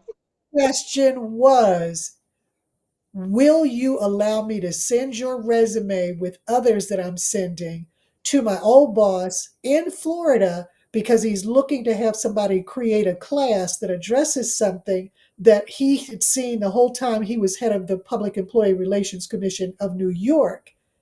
And that was that if people brought unfair labor practices about either race or gender, those unfair labor practices got totally ignored Wow. because nobody knew what to do with him. And once he started retired and went to Florida and started teaching, he thought, well, maybe, there could be a class. Maybe we can find somebody that might be willing to create a class in this and teach people about it. And I'm like, oh, you put my resume in with us? Oh, sure, you're able to do that. And that was the end of it for me. It was so much the end until 2 weeks later when these people called me for a campus visit. I'm like, who? What are you? Because as far as I was concerned, I had said yes. And that took care of what I needed for this man that was the head of the agency. I could keep my job. And as it turns out, I didn't even know who these people were when they called. I'm like, who? What? And then I remembered, oh my God, these people want me to come for a campus visit? What? And the rest of it is history. Mm. That's how I got into teaching. It wasn't because I sought teaching out. Wow. And just before I took that job, the Lord kept putting it in my life. He had me teaching at Antioch in the National Paralegal Training Program. It was on soft money. So when the money ran out, that was the end of it. But I was teaching.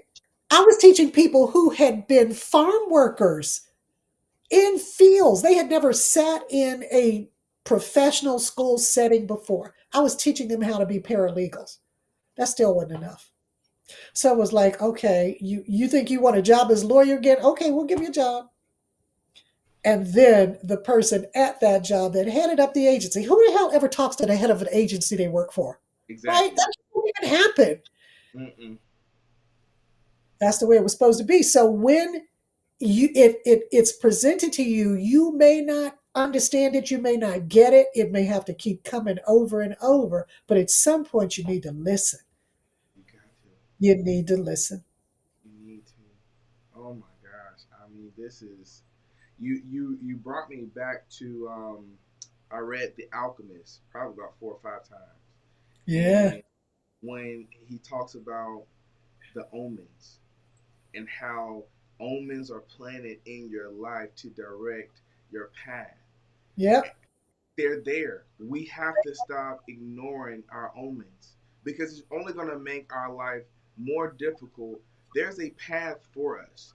There's a path that's uniquely built for us. And if we follow the omens, it leads you right smack dab into it. And then Yeah. you get to be elated every day because you're like, whoa, it's nothing like being in purpose. And you're like, wow, every day I'm energized. I just cannot wait to do X. So many Yeah. people, they wake up, oh my God, it's Monday. I don't care what day it is. It's good day for me. Yeah. Yeah. It's a Yeah. good day. Same way. I Yeah. don't have the Mondays.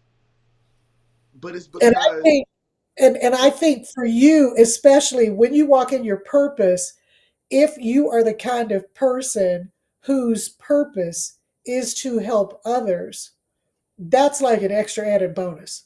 And that's the kind of person you are. That's the kind of person I am, right? My job, I'm just a conduit.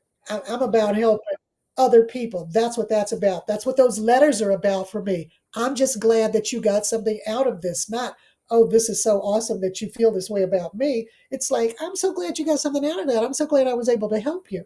And that's what you're in the business of trying to do, help people find their purpose. right? It doesn't get much better than that. It How could and you not wake up every day and feel good? Dr. BA, I just love you so much. I mean, it's like me listening to you. Like I said, the first time I met you, it was just like this energy, and I remember thinking, this is a person who has the privilege and honor to walk in purpose. Like it's what you represent to me is wait, walking in purpose is that's possible. Like I can do that being me. Like I can do I can do this. Like and she looks like that and she still it was mind blowing. So the confidence that I've had all the way through my career, starting my firm right out of UGA, writing 3 books, creating the assessment, doing all these, getting all these contracts, doing all these things, I remember specific things that shifted me, and you were one of those people going in your class and seeing how no matter what people thought, and people had a lot of thoughts in the class when they first came in, you can unify. You take complex concepts and make them pragmatic, easy enough for a baby to read, baby to understand. And I just out and I still am in RU. I just was like, this is when you speak, it's like it has to be like listen to Mozart or Beethoven, right? It had to, it had to be the feeling that people first saw when they saw Picasso, you know, and that's the thing. Everybody has this. It could be baking cookies. There are people that have changed their whole generations baking cookies. It could be detailing cars. It could be doing hair. It could. I just want people so badly to realize you have a finite amount of time. You better find purpose. You better find purpose. You're watching TV 8 hours, 4 or 5 hours. You are literally watching people in their purpose. What are you doing? And not find purpose, figure out purpose. Come on now. Correct Figure me. Figure out out purpose. purpose. It is there. You just have to figure out what it is. You don't have to go out and seek and try to find it. It's there. Just figure it out. And Figure go. it out. Let me Go. tell you, I had my Windows, um, new Windows installed today. And these are people who came in, I think every single one of them was Hispanic, um, from this company. And they, let me tell you, what do I care about a window? Okay, unless I'm feeling cold, I don't care about a window. These people did such a good job that that might have been their purpose in life.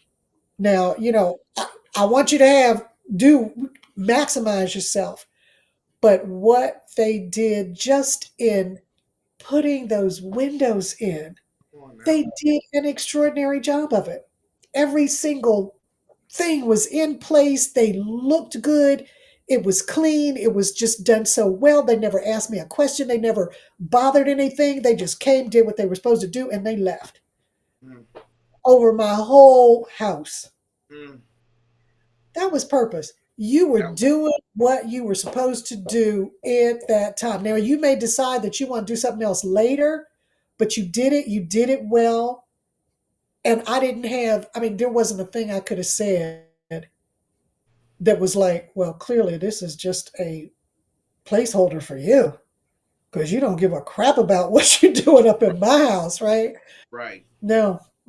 So You it doesn't have to be something phenomenal. I never wanted to do all the things that I did. That's not what I set out in my life to do. I told you from the time I was little, I wanted to be a mother. Eventually, I realized I wanted to be a lawyer too, but not a professor, and certainly not end up creating an entire discipline and DEI that ended up changing the world. I didn't set out to do that at all, but I can't deny that that's what happened.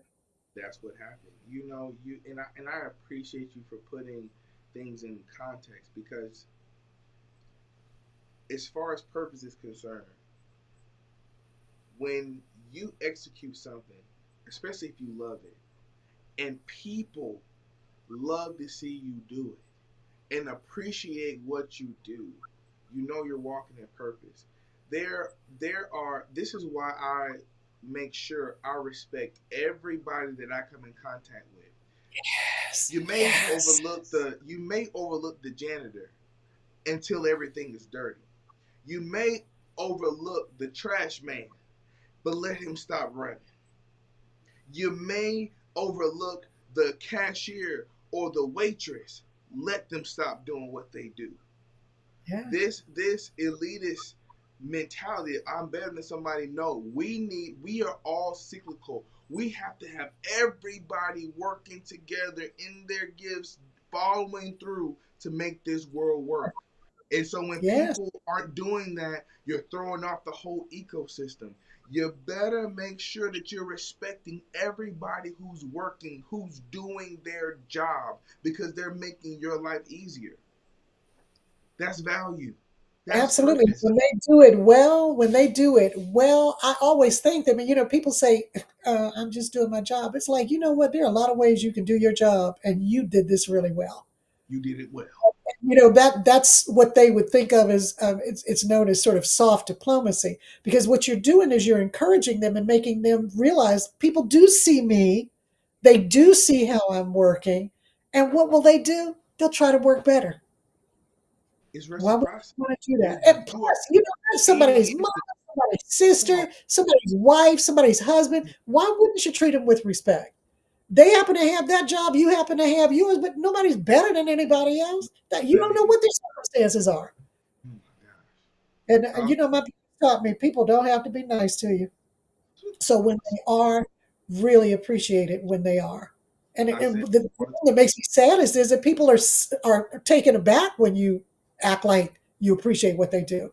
It's time. like this is what everybody should be doing for you, But appreciating the fact that you brought this to me. And I know it's your job, but you could have slung it on the table and acted like you had an attitude. I appreciate the fact that you didn't.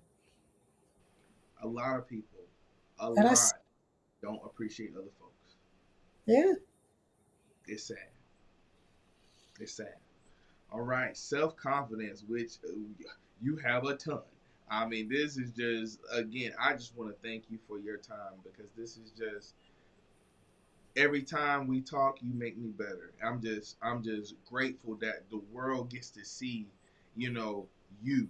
Like I'm just grateful that you are here.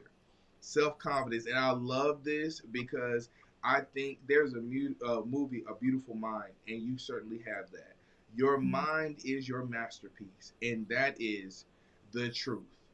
You are one of the most eloquent, the most just intelligent people that I've ever met in my life. I mean, clearly you're well read, but just the way that you're able to take complex, really complex situations and make them so pragmatic, it's just like, that's what I said. It's like watching Michael Jackson do the moonwalk. Like that's you.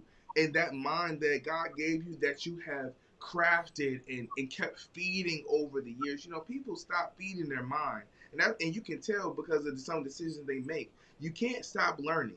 You always gotta keep this thing going because it's your masterpiece. So when I saw that and this was related to you, I was like, yeah, that definitely is. Your mind is your masterpiece. Your belief in yourself has carried you so far, and it will take you to even higher heights. That's the truth. The self belief inside of you will continue to elevate your levels of success. You have high determination and an unbreakable will. There is an aura that surrounds you. Yes, it is.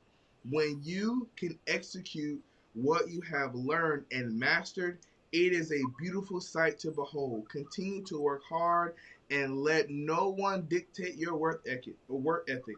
Continue to work hard even when no one's watching when you which you do. You can create an even better life. Focus on what you want and make it yours what you have. Your mind is your greatest gift. Your self confidence is a decision to believe in yourself. Protect that belief. Seek out opportunity because you are built for even greater. You will see signs that you are on the right track. Believe them. We really just talked about this, but the thing that sticks out to me that I want to ask about is you have high determination and an unbreakable will. That unbreakable will. Where did that come from? And do you have a story when you had to exhibit it and you realize, like, wait a minute, if I can get through this, I can get through anything? how many stories are there? Um, I really do have. Um, I'm very determined, but I don't think of it as that at all. And I love it that each one of my daughters has taken that as part of who they are too, because it takes you a long way. Determination, discipline. When I think about where when I had to use it, I think there's so many things. It's just hard to imagine just one. But being in situations where you feel like you are an outsider, I think, and feeling the externality is that you don't belong, but you feel like you should, and you're determined to have that happen. Um, when I think about being at a place like the White House, Mm, or on Capitol Hill. You know, you're surrounded by people that do not look like you, do not have your same values. I wouldn't have chosen a political party, but I wouldn't have said I was a Republican and I was working in a Republican administration. Um, that was not an easy thing to do, but I understood that I wasn't a piece of trash. okay. And I was just as worthy of being there as anybody else. In fact, probably since a lot of people had gotten to those positions because of who they knew, um, maybe even more qualified than some people to be there. But having to do the work of being there every day, being present, doing the work you were supposed to do, despite all of that, was hard work. It was hard work being at UGA and being the only Black female tenure track professor in the college for 33 years. From the day I was there till the day I left. That was not an easy thing to do. To be surrounded by people whose values, it's mostly white males. Um, they had some females. It got a bit better over the years. They finally got a Black professor, Mark Dawkins, in, um, but, I mean, think about what that meant. Every single day, I was surrounded by people who were totally foreign and had to be myself, maintain myself in that situation, and still give to others and be collegial, right? They named me, my colleague told me, he said, "Your nickname is Don't Fuck with Dawn." Can you imagine? Can you imagine? I don't know of anybody who was friendlier, who was more willing to help when anybody needed help. I've never turned it down. All my committee work, all the extra stuff, talking to students. I mean, anything that I needed or that somebody needed from me, I gave and gave graciously. And that's my name. But it came from, he said, or we discussed it. And, well, let me tell you, I said to him, "That's really interesting. I can't imagine why that would be my name, but I will tell you," and these are words I rarely use. I said, "It's sexist and it's racist." And he Mm, said, "Why?" Of course, it was a white colleague. And he said, "Why? What do you mean racist, sexist?" And I said, "Because what it means is that I consider myself to be a whole person. So if you ask me my opinion, I'm going to tell you because I just assume that's what you wanted. That's why you asked me, right? I mean, that's not rocket science for Pete's sake. But the assumption is that because I'm Black and because I'm female, that somehow I'm supposed to not give it or to give one that is supposed to be in line with what you all think, even if it's not what I think." I said, "That's simply not who I am." And living in an environment where somebody, but I said to him, "But if it means they won't, then I'm okay with that name. That's fine with me. Call it to me. Call me that. Don't fuck with me." Okay. Because you know what'll happen if you do. And that only came from the fact that I was willing to stand in my truth. That's all it came from. Not because I had cussed anybody out, because that had never happened, hadn't even gotten close, but I was willing to stand in my truth. And if you stepped over a line, I didn't mind telling you. I was going to be very professional about it, but I would mhm. certainly let you know. But the idea of this angry Black woman, people come with that. And that's what I had to live in. And it wasn't a specific person, although there were specific people. It was a whole environment. We're talking about a whole college, an entire college within a university that until I got there, I was their first affirmative action hire. So you know that was going to be lonesome anyway. And they said when I came to interview that there were 14. I don't know where those 14 folk were. I haven't seen them yet. They must have been on the Griffin campus or something. But that was not an easy thing to do. But without having a sense of self confidence that took me through it, I wouldn't have been able to do it without having determination. And I'm like, my folk were enslaved in the state of North Carolina and Alabama. Mm, I did not go through what they went through for me to take down to somebody. No, that's just not going to happen. mm-hmm. That, and that's what I say, me when I say, they're with me all the time. That consciousness, that awareness that you're not going to be able to make me think I'm somebody I'm not because of what's in your head, not mine and who I am. It's ridiculous that that would take determination. And I didn't think of it as determination when I did it, but I guess that's what that is. And And I think if I had to name it those things as I was doing it, and you're right, I am very humble because I don't own any of this. I wouldn't have done it, but I didn't think of it that way. I just thought, I mean, how could you not say that to somebody who made a statement like that to you? Of course. What am I going to do? Say, oh, yeah, maybe you're right. I don't understand why you did. No, that's not me. And I'm not. They did not go through what they went through, so I could sit here and listen to this nonsense. No, but I was never ugly to anybody ever, ever. mm, mm, mm. My goodness. We got two more. I'm gonna take a small break, a 2 minute break, and then we're gonna do the finale. We got the fear and relationships, and I've just been I've learned so much. I hope that our listeners are just they understand what a privilege it is to listen to you speak. It's just a blessing. So we'll be back in 2 minutes. Oh, do we get to see the?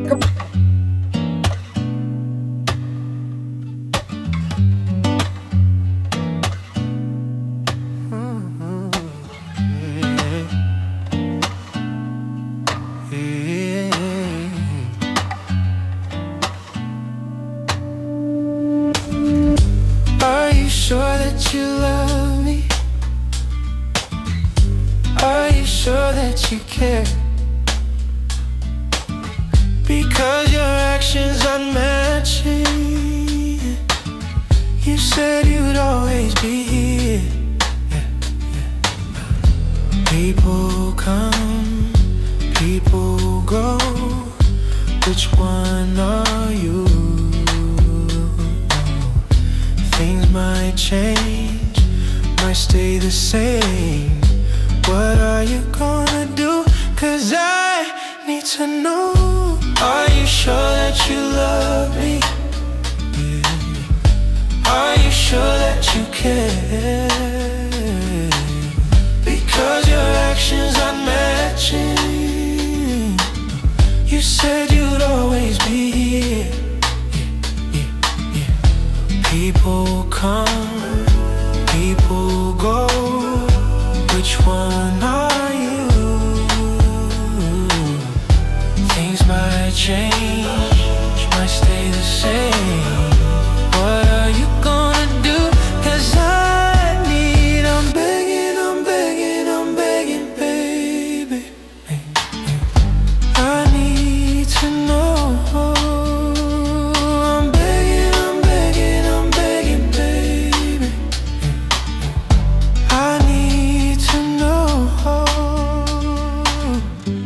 Are you sure that you love me?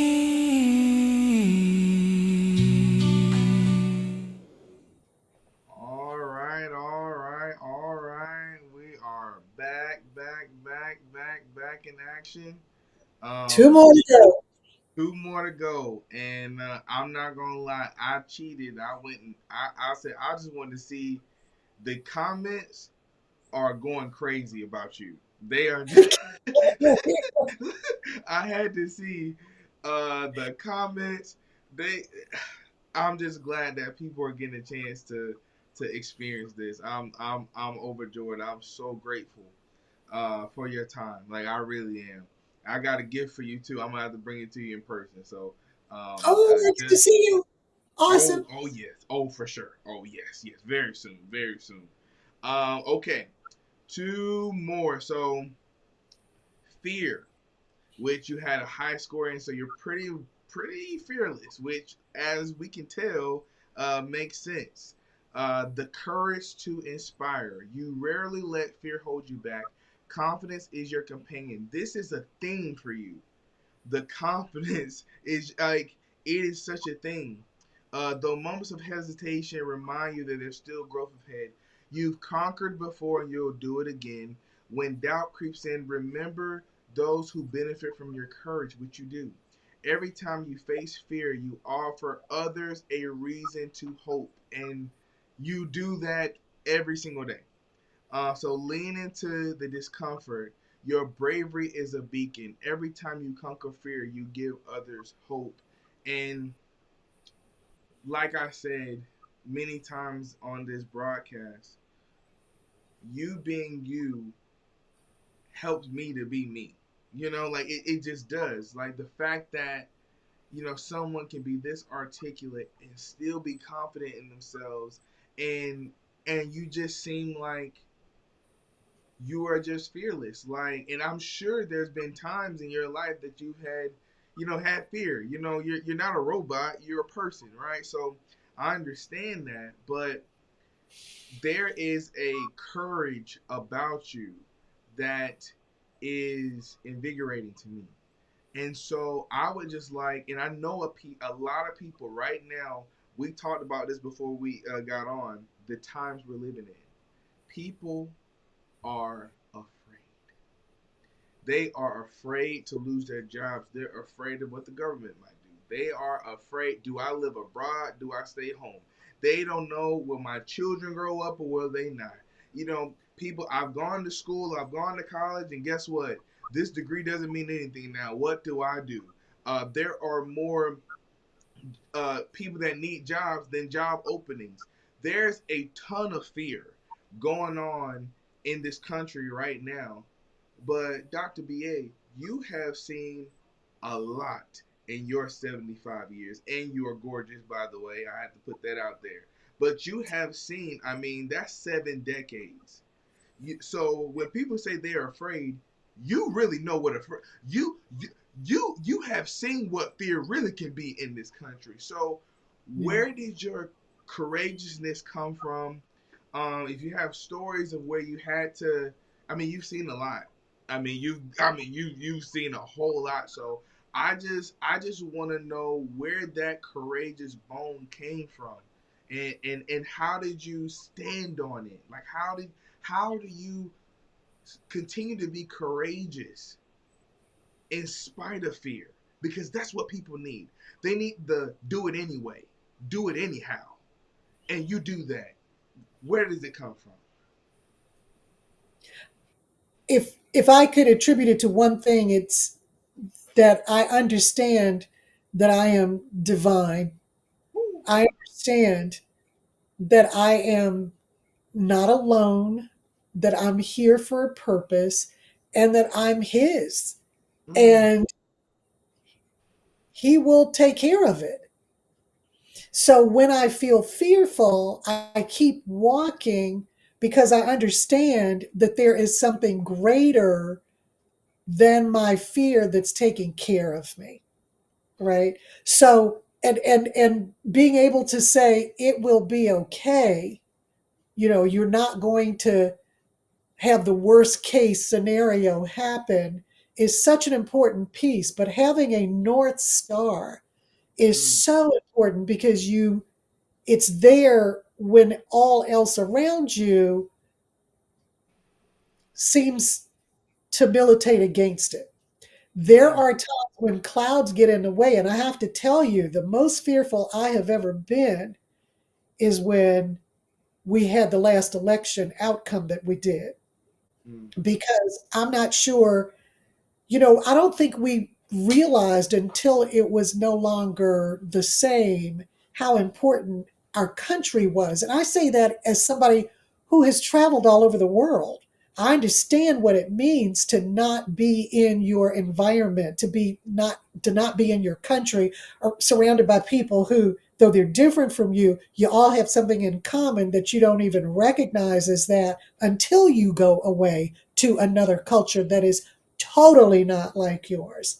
Mm. But this was a kind of fear that really stopped me in my tracks. I was like deer in headlights for probably about 4 or 5 weeks. And if I can't, quilting, I say, keeps me sane, and I'm an avid quilter. And if I can't quilt, something's wrong. Mm. I can't touch a piece of quilting for a year, for nearly a year. I did it, I finally came back to it in December, and I had to do it in little pieces, not, as a whole. I couldn't just start working on a quilt. I had to literally like touch the fabric first and then, pick the fabric up. I mean, it was that crazily um, scary for me to be in a place where I had no idea what the rules were anymore. And think about it. I'm a lawyer. And if I'm a lawyer and we live in a country of laws Mhm. and all of that is taken away, where are we and what are we doing? And it was interesting for me because every time you'd have a conversation with somebody and they'd say, oh, well, you can't do that because of whatever. And I'd say, you keep forgetting we used to be a country of laws. He has ignored the courts. He has ignored laws. Courts are going along with him. We don't have a legislature. So where are we? Mm. And my fear, I realized, was coming from the idea of never having been in a situation where I had no idea of what was going to happen. None. And there are people who just went along their life as if nothing had changed. I couldn't do that because I knew too much. I mean, think about it. The first thing he did the day he was inaugurated was sign the executive order that basically prohibited DEI, which I had been working on for 43 years and had essentially begun with my work with employment law that then led into, oh, you can't just tell people a law. They don't understand that. They don't understand how that really works. So where am I going to go? And plan B in figuring out like where we're going to go is, oh, well, I'm teaching you the law, but you're getting this wrong. Why are you getting it wrong? So when you tell me you're getting it wrong and I see that it's based on crap in your head, then I go to plan B, which is, okay, well, let's deal with the crap in your head then. That was the basis for DEI, teaching people how to operate under a law that changed what they had known for the entire history of the country, which was racism, Jim Crow, and then they passed this law, this is the Civil Rights Act, and I don't even come onto the picture until 19 years after the law is passed and nobody still knows what it is. I do the work of teaching the world what it is. Other countries start to do what we're doing, and then all of that is wiped out. I had retired. I retired, in fact, in next week it'll be 5 years ago. So I wasn't worried about me, right? I don't have to worry about my money. I don't have to worry about my reputation. What I cared about was what I knew it did for humanity, what it did for people to be treated as if they were actually people instead of just stereotypes. That was the first thing he did. So I'm like, if that's off the table, and I've been dealing with this for 43 years, and you can just come out and with a stroke of a pen tear that all down, and then in the weeks leading or after that, deal with it in other ways. Well, it looks like you might be trying to, undo it by using other words. We're coming after you if you do that. It looks like private industry, you think it doesn't apply to you because it was for federal contractors. Well, we're looking at you, universities. we're looking at you, and you won't be able to teach stuff like that either. I mean, it was just relentless. So you can imagine I had to keep my focus on what was going on. It was like every hour of every day I had to look at the news to see what was up next because I'm still doing this work. Right. I'm headed on Sunday to New York to do the Black History Month keynote for the National African American Association of Insurance Brokers, or insurers. And after that, doing work for FanDuel. I'm still doing this. I need to know what's going on, and it changes almost minute by minute.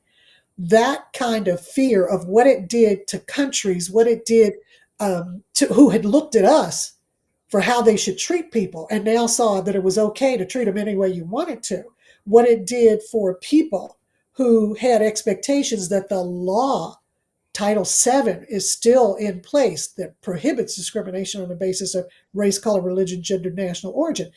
That was all still in place. That fear to me was absolutely justified, but overarching that fear is the knowledge, absolute knowledge, that everything is in divine order. Everything is in divine order. I am not in charge of this, so I don't get to see how it fits together, but I know it's for a purpose. Yep. Part of that purpose I've come to see is probably to teach people who we really are, as opposed to who they thought we were, by having somebody come in and feed into that and have them go, no, that's not what we want to do. We really don't want to get rid of all brown people. We really don't want you shooting people down in the street and having no accountability for it. All of that, as awful as it is for me, and this is what keeps me walking and doing the work, and in fact starting new work afterwards, um, is the idea that this is not in our hands. There's a much bigger picture that we don't get to see, but it's operating, and he has us in the hollow of his hands. And after I came to, um, I started a podcast. The Quilted Hearts podcast deals with DEI issues in order to teach people what they are. Because I think part of what happened was that people were introduced to it in one of two ways. Either some politician who wanted your vote was telling you something that was divisive that would make you hate it, or somebody came to you at work and said, okay, you got to go to this program, this DEI program. And of course, nobody likes a mandate, right? And it's an uncomfortable situation, especially if you don't know what you're doing. And everybody was doing something different. So for me, knowing that made it so it was easier for people when it was written out of the law. It made it easier for them to just sort of let it go. And I'm like, maybe you need to know what it is before you're real comfortable with letting it go. So my program, every post, every podcast has somebody who has something to do with DEI in some way, shape, or form that can teach people what the stretch of it, what the length of it, what the breadth of it actually is. So you think it's something you have to do at work, you think it's an affirmative action program with another name. Let me introduce you to, oh, let me introduce you to a young filmmaker who you now know as of today, Yep. Austin Hope, who wants to make film about Black folks like him because he knows that he doesn't see himself represented on a screen. That's diversity. Let me introduce you to the head of we just now, as in the last few weeks, they've come out with the new plate, right? What we should be eating out of the Department of Agriculture. The person that was in charge of that before was a faculty member at UGA Wow. who was on leave. I love her. She was on leave to go work for the Department of Agriculture to do that job of nutrition for the entire country. Well, of course, because she was black, when he came in, she got fired, released, however you want to put it. She ain't there no more. Okay, because of him, just like he got rid of anybody that was in a top position that was black, and certainly a black female, so that you can see that this was excellence that was gotten rid of because of nothing other than somebody's idea of what DEI was. So that sort of fear drove me to do something, even though um, being afraid sort of stymied me for a minute. I just sort of had to get my bearings. It's just like if somebody throws you in the water, first you got to figure out where you are and then start swimming. It was like that. Some people are still in the frozen state.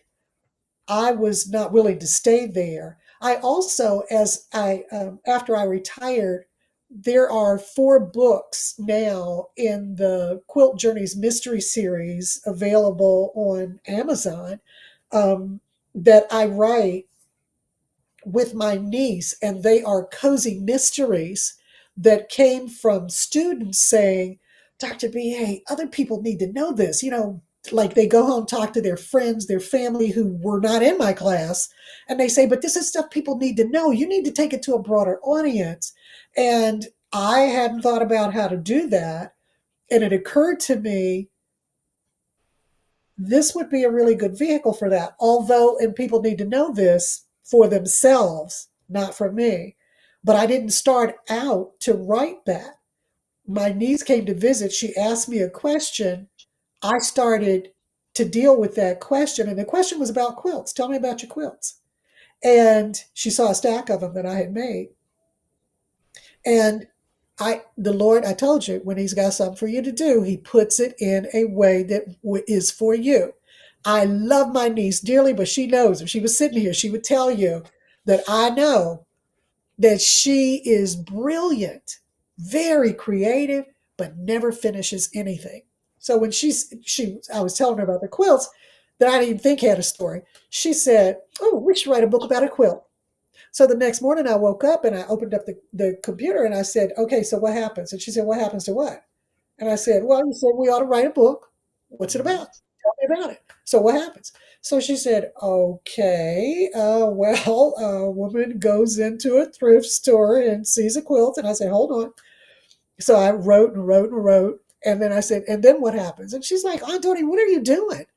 And I said, well, it's a story. I mean, it's a book. Like, you said we should write a book. And I can't just say she walked into the store. You got to, write a story around it. That was on like a Monday. And I had to leave to go to Arizona to do a talk on Saturday. So I had to leave Friday. By the time I left, that book was done.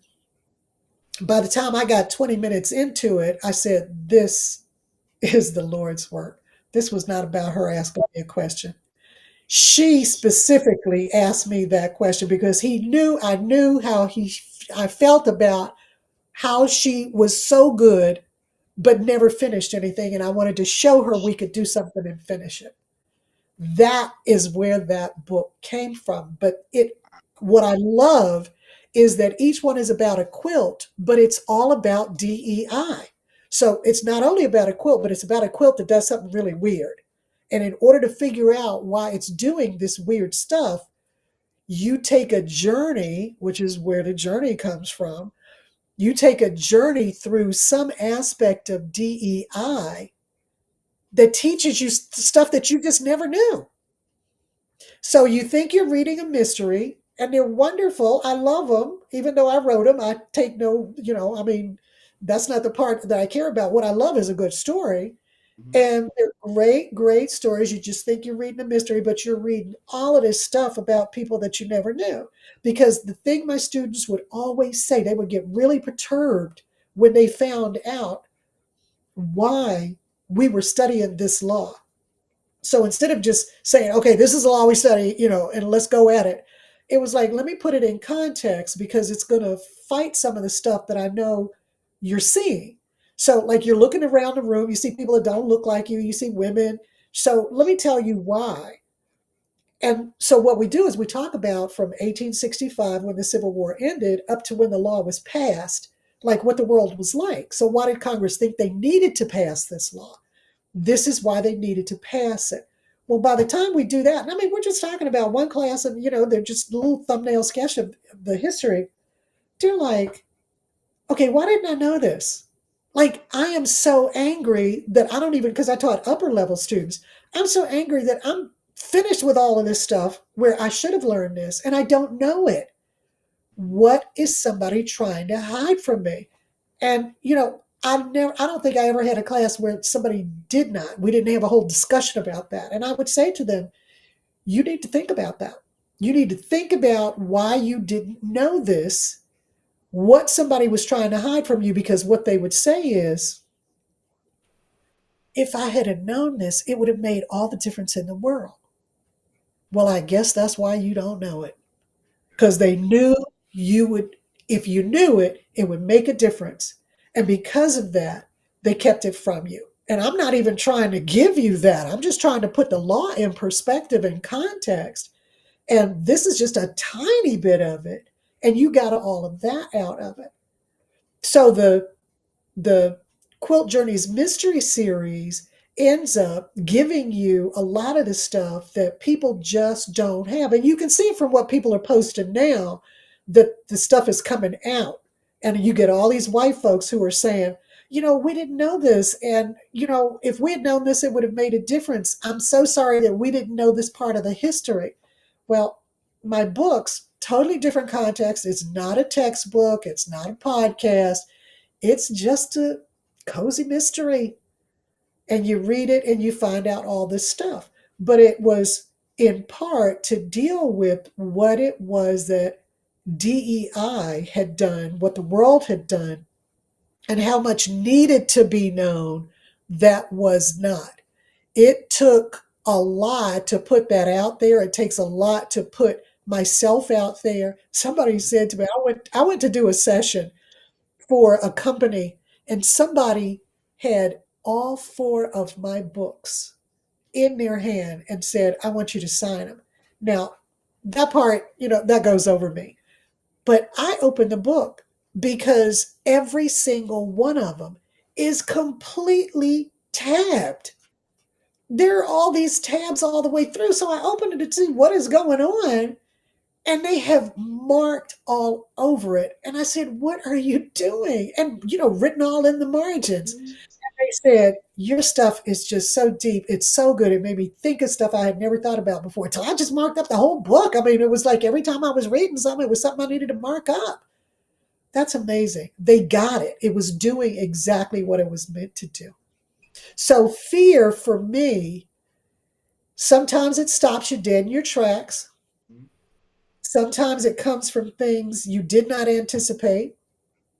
I never thought I would be afraid like that in my own country. I'm fearful now about our retrenchment, his retrenchment, and him sort of bringing the country along with him. But I'm not worried in the sense that I know it's bigger than us, and that's what keeps me walking through any situation. That's what keeps me going, knowing that it's bigger than this. It's not about my fear, it's about something a lot bigger. And that's what I try to concentrate on instead of the fear, because fear is okay to have.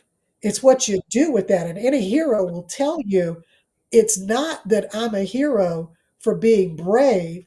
I was scared, but I kept going. I did it anyway. Yeah, I did it anyway. And All right. what I love about what you do is you try to get people to overcome that fear Yep. and to keep going. Ignore it. You just, recognize it, okay? Recognize that it's there and then keep moving. Yep. It's like, you're fearful, so what? Keep going. Do it anyway. Yeah. And I'm And gonna that's tell you what you may this. end up doing. I'm gonna tell you this. My wife has a book club, and I am going to strongly recommend that the next book. so so if you see some just sales that's coming from Georgia, just Oh, know I'm gonna strongly recommend that. And it's all for women, but I might sit in myself because anything that you touch, people need to know. And so I'm gonna keep broadcasting this, your podcast, all of it. I'm so, going to broadcast all of this because the world needs to hear you while they have you. So last one, and this one uh relates to me a lot, um, a whole lot, because when you are a certain way, plug in my computer. you Sorry. are. Well, no, you're fine. The relationship, even when I Mm, built it and I took it, and I'm honest when I take it, when I built it, I had to make sure that it was right. This was also my lowest score for the same reason. When you are so focused, when you're like, I gotta go, I gotta do, yeah. it's hard to wait on other people. Like if you're gonna have a partner, and I'm blessed now to have the right one. She's malleable with me. She understands. I'm gonna be up early. I'm gonna be up late. And she'll just say, "Let me just sit down. I'll sit down next to you." But she wouldn't dare say, "Oh, no, you can't do that tonight." No, because Mm, don't play me like that. good. Don't Good. do that to me. You cannot do that because I'm focused, and my Yep. focus is gonna help generations and generations, our kids, but the world. I cannot. You want to cuddle? Well, you have to cuddle while I'm on my laptop. You want to Mm, watch TV? Well, guess what? I got my laptop open, and now I remember when we started dating, and she's like, "Why every time we watch TV or anything, you have your laptop open? Like, do you ever like even when we went on vacation? I'm always working. I'm always bringing my stuff." She's like, "Do you ever relax?" This is relaxing to me because I know I'm going somewhere. I'm getting closer. This is how I relax. I'm looking at the ocean. I can't swim anyway, so I'm not trying to get in there. I just want to see it. Like she can swim, but I can't swim. I want to watch you do it. So but she gets me. And so that's why I was like, yeah, this is it, because she understands that he has to be him. That's the only way this is gonna work. He has to be him. And so mhm. I personally get how the even as givers like we both are, you would think that Very much. relationships would be great for us, easy for us. No, because we also have self confidence. We're not gonna let anybody use us. We're not gonna let anybody abuse us. I I give, but I it's reciprocity. I have to see that this thing is going this way. It's not one sided. If I see it's one sided, I can do this by myself. I'm Absolutely. trained to do this on my own. I am trained to do this alone. Now, obviously, it's better with a team. It's better when there's harmony. It's better because, like we talked about before the broadcast, there are certain things that we do really, really well, and then there's certain things that we pay other people to do. Like that's just it. Yep. But being so focused, we will try to do everything on our own. So when the crazy thing, when I read George, I was like, this is why me and Dr. VA are like this. Like we are so aligned, and I think talking through the relationship part is going to help a lot of people because, I mean, you said it earlier. I can love you. I can love you with everything in me, but you will not stand in front of my purpose.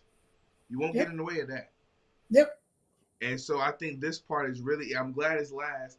I think this is the part that's really going to help people because it humanizes us. When you talk about, oh, yeah, I got to do it, and I do it scared, and I do it hard, and I'm confident, I'm this, and they're like, well, okay, well, are you a super person? No, no, no. There's a lot of heartache. There's a lot of loneliness. There's a lot of, like, it's hard to do this. There's a lack of support sometimes, but you know that the purpose is bigger than that. I'm not doing it for the support. I'm not doing it for the pats on the back. I pat my own self on the back, but we're still Yes. human at the end of the day, and it'd be nice to have. But I'm not gonna wait on it. Some people, they won't even get started unless people pat them on the back. They, Yes. every time they make one step, they, did you see me? Did you see me? Did you Yep. see me? It's like, yeah, I saw you. Why don't you finish?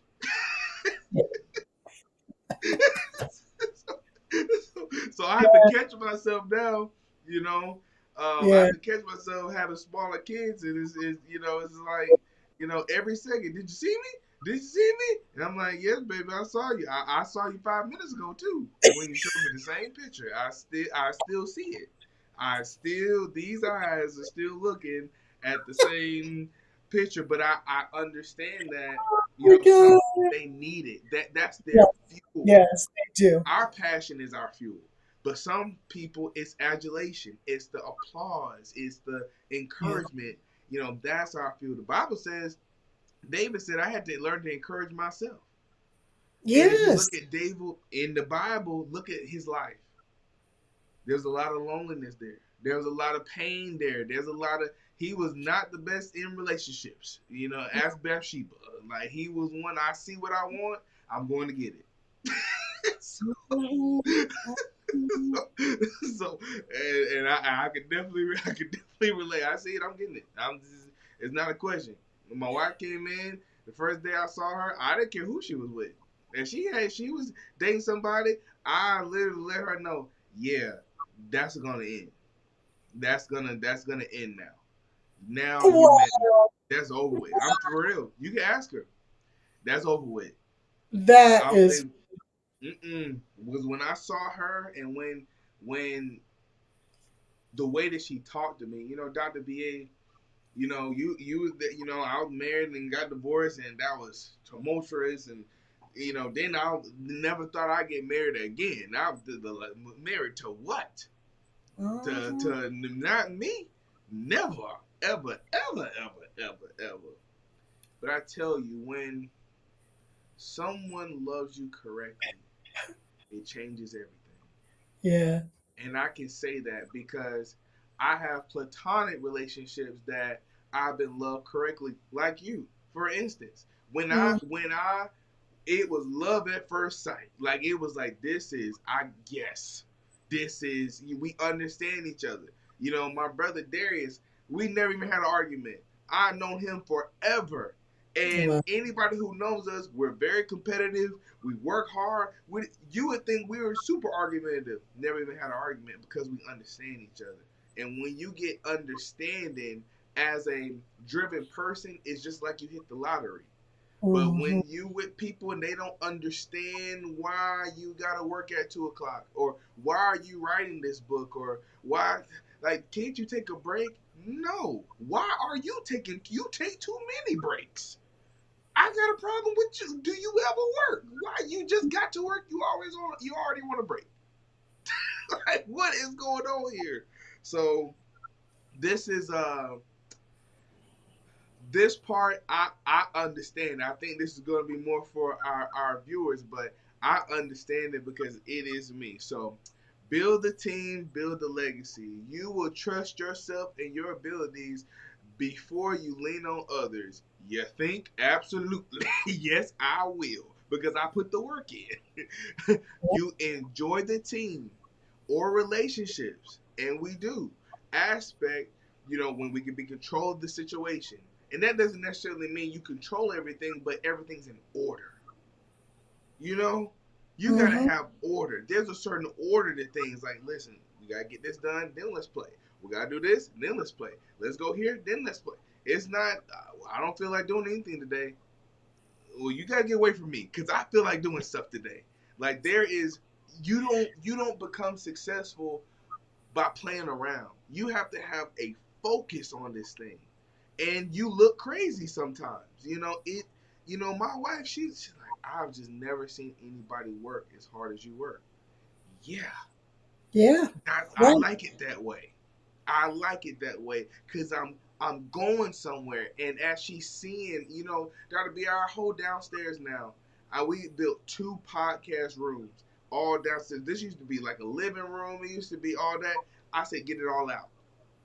I spent about $50,000 transforming my whole downstairs because the vision. People got to do for today. For today, people have no idea how much work just today happened. The years, the sweat, the research for today. I don't have Yeah. time. So relationships are tough for me. And I'm trying to talk to you, but I'm reading myself, so it's, There's so it's much hard. in this part. Yeah. It's hard because I'm like, man, boy, this show sounds like me. Oh my God.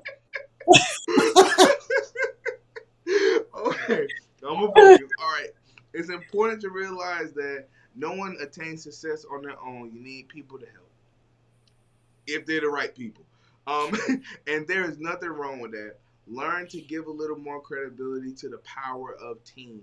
If the team is ready to work, if they're ready, it's easy. If they're lazy, it's hard. It's just true. Um, it's great to lead in a team relationship. However, great leaders know when they need to be led. You have the capabilities to lead. Attain all the knowledge and wisdom available to you. Put people in positions to succeed. Allow people to see that you value them, what you do, at a very high level. A strong team will always win against a strong person. Consider this: there are ideas and perspectives that could make you even better than you are currently that we may be missing. In the pursuit of greatness, every bit of hit counts. Believe in the power of team. If they aren't strong, commit to showing them how you became strong. This will allow them to become stronger as well. This is leadership. Build the right team and help them grow. That's how you win together. And what this made me think about instantly was the conversation we had right before we got on, where we were talking about we're in this podcast space now, we're in this technology space now, and there's certain stuff that we like. All right, just turn the thing on, make sure my camera's on, make sure the mic is on, and let me go. I have to shout out Hopkins Consulting, Gussie Hopkins, because she allows me to just do this. You have an individual in Houston that allows you to do this. So they have to be good to be able to work with us because of how we are. But having the introspection to say, I do need a little help. You know, Yeah. talk to me about the relationships you've been in. Like, you kind of talked to us a little bit about that, and having to lead and knowing that, listen, what was it other than just the purpose, or was it they weren't going with you, they weren't growing with you, or was it just like, you are awesome, you're great, you didn't do anything wrong, but I need this time? How do you balance that out of 75 years, all the relationships you've been in, all the things you learned? Give us that wisdom. Can you balance purpose and relationship? How do you do that? That's a question that even I want to know. Like, how do you do that? How do you amalgamate, when you love, but you got stuff to do? Yeah. I was lucky in the sense that everything I always had to do was I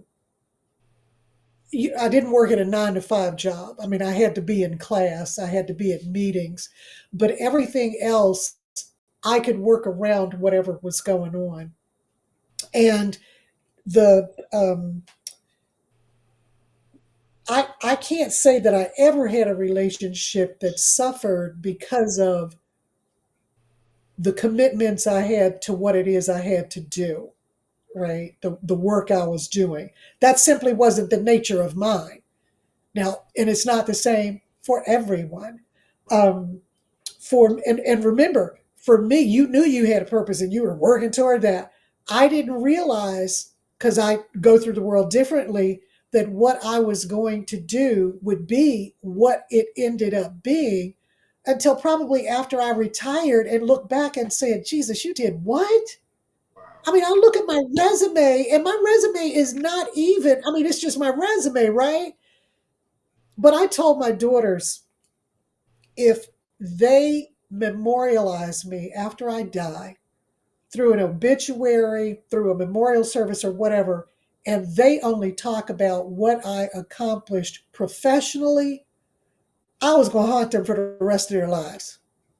Because to me, even though I live in my purpose, that was just one part of who I am. I was a mother. I Yes. am a quilter. I was a sister. I was a daughter. And I had to make time for all of those things. And I think the important piece in all of that is something that we hear all the time, which is take care of yourself. If you don't take care of yourself, then the rest of it does not work. And what that self care looks like will vary from person to person. When I say quilting keeps me sane, that's real. Mm. I didn't realize how real it was until I couldn't do it because of the election. But the truth is, it's one of the things that makes it so it's like the rest of the stuff is bricks, all the things I do, but quilting is the cement that holds it together. So I would love it if everybody, what's the first thing I said to you when you told me your good news? Oh, I have to make a You had a quote that you gonna make for her? absolutely. Because for me, it is not only an act of love and self care for myself, but it's also not downtime. And that's the way your self care time should be, whatever it is. For me, when I'm quilting, I'm not just quilting. Even if I have TV on or something's on, I understand that I'm writing books without even thinking about it. I Mm. am making up speeches I have to give. I am thinking about ways to work on a book. I'm working on a book right now with an old undergraduate professor of mine on sort of how we should deal with gender issues as it relates to how we end up acculturating and raising our children, because clearly we are being taught two different things as males and females, Right. and how that comes up in the world, right? Um, but I know that when I'm quilting, that's in my head somewhere, even though I'm not consciously thinking about it. But the quilting is self care for me. And I have to do that in order to be able to give to everybody else that I give to. And I was in a profession where giving was what I had to do basically all day, every day. I love it, but you know, from dealing with people, we are passionate, energetic people, and your body can't hold but so much energy. You're giving it out to people, and you need to be able to refuel. And that downtime for me involved a lot of things. Relationships had to understand that that was just a part of how I rolled. I need my time for quilting or knitting or reading or whatever it is that does not necessarily involve you. Um, and it is so important for people to understand that they get to craft. And what you said was a good example of this. They get to craft their relationships to be whatever they want them to be. There is, I don't care how many books are written about this, there are no books that tells you how to do your relationship. If you don't like sleeping people, I'm one of those people. If you don't like sleeping with people, then sleep in separate rooms. That does not mean you cannot get together. But I'm just not one of those people who want somebody all up on me all night long. Okay? That works for me. Yeah, you want it hot. I want it cold. No, we can take care of this. Okay, we can take care of this. We can get together when we need to. Otherwise, I'm going to sleep in my room. The the I don't think I've ever had a relationship in which somebody could say you didn't devote enough time to me. Wow. Just like you said, we are givers. That's what we do. We go through the world that way. I understand. I give a whole lot. That's why I need some time to myself. Okay, because I'm giving so much to you. And remember, I also had children in the mix that needed whatever they needed, and they were all totally different. So they all needed something different from their mama. And I learned what each one of them needed. And I can't imagine that if you ask them, and they will tell you the truth, if you ask them that they would, none of them would say, she was never there for us. She missed our stuff. I was totally involved in all of it. I was the president of the PTA. And how I did that and managed to do all the other stuff I was doing at the time is just crazy to me. But one of the things that people say is give if you want something done, give it to somebody who's really busy. So relationships for me did not suffer because of the commitment I had. And I never had anybody that didn't understand that commitment. But remember, I'm working a different way because of the work I actually have to do to get paid for that allowed me the kind of flexibility that I needed to be able to do it that way, right? Because basically, when I'm not in class or working, or on a committee, my time is my own. So I could write my papers whenever I needed to write them for presentation at national meetings and regional meetings. I could go off and, write a speech, write a book, whatever it was I was doing. And people knew. I mean, my kids knew, mom was writing a book, so don't bother her right now. It's not even like I had to tell them that a lot.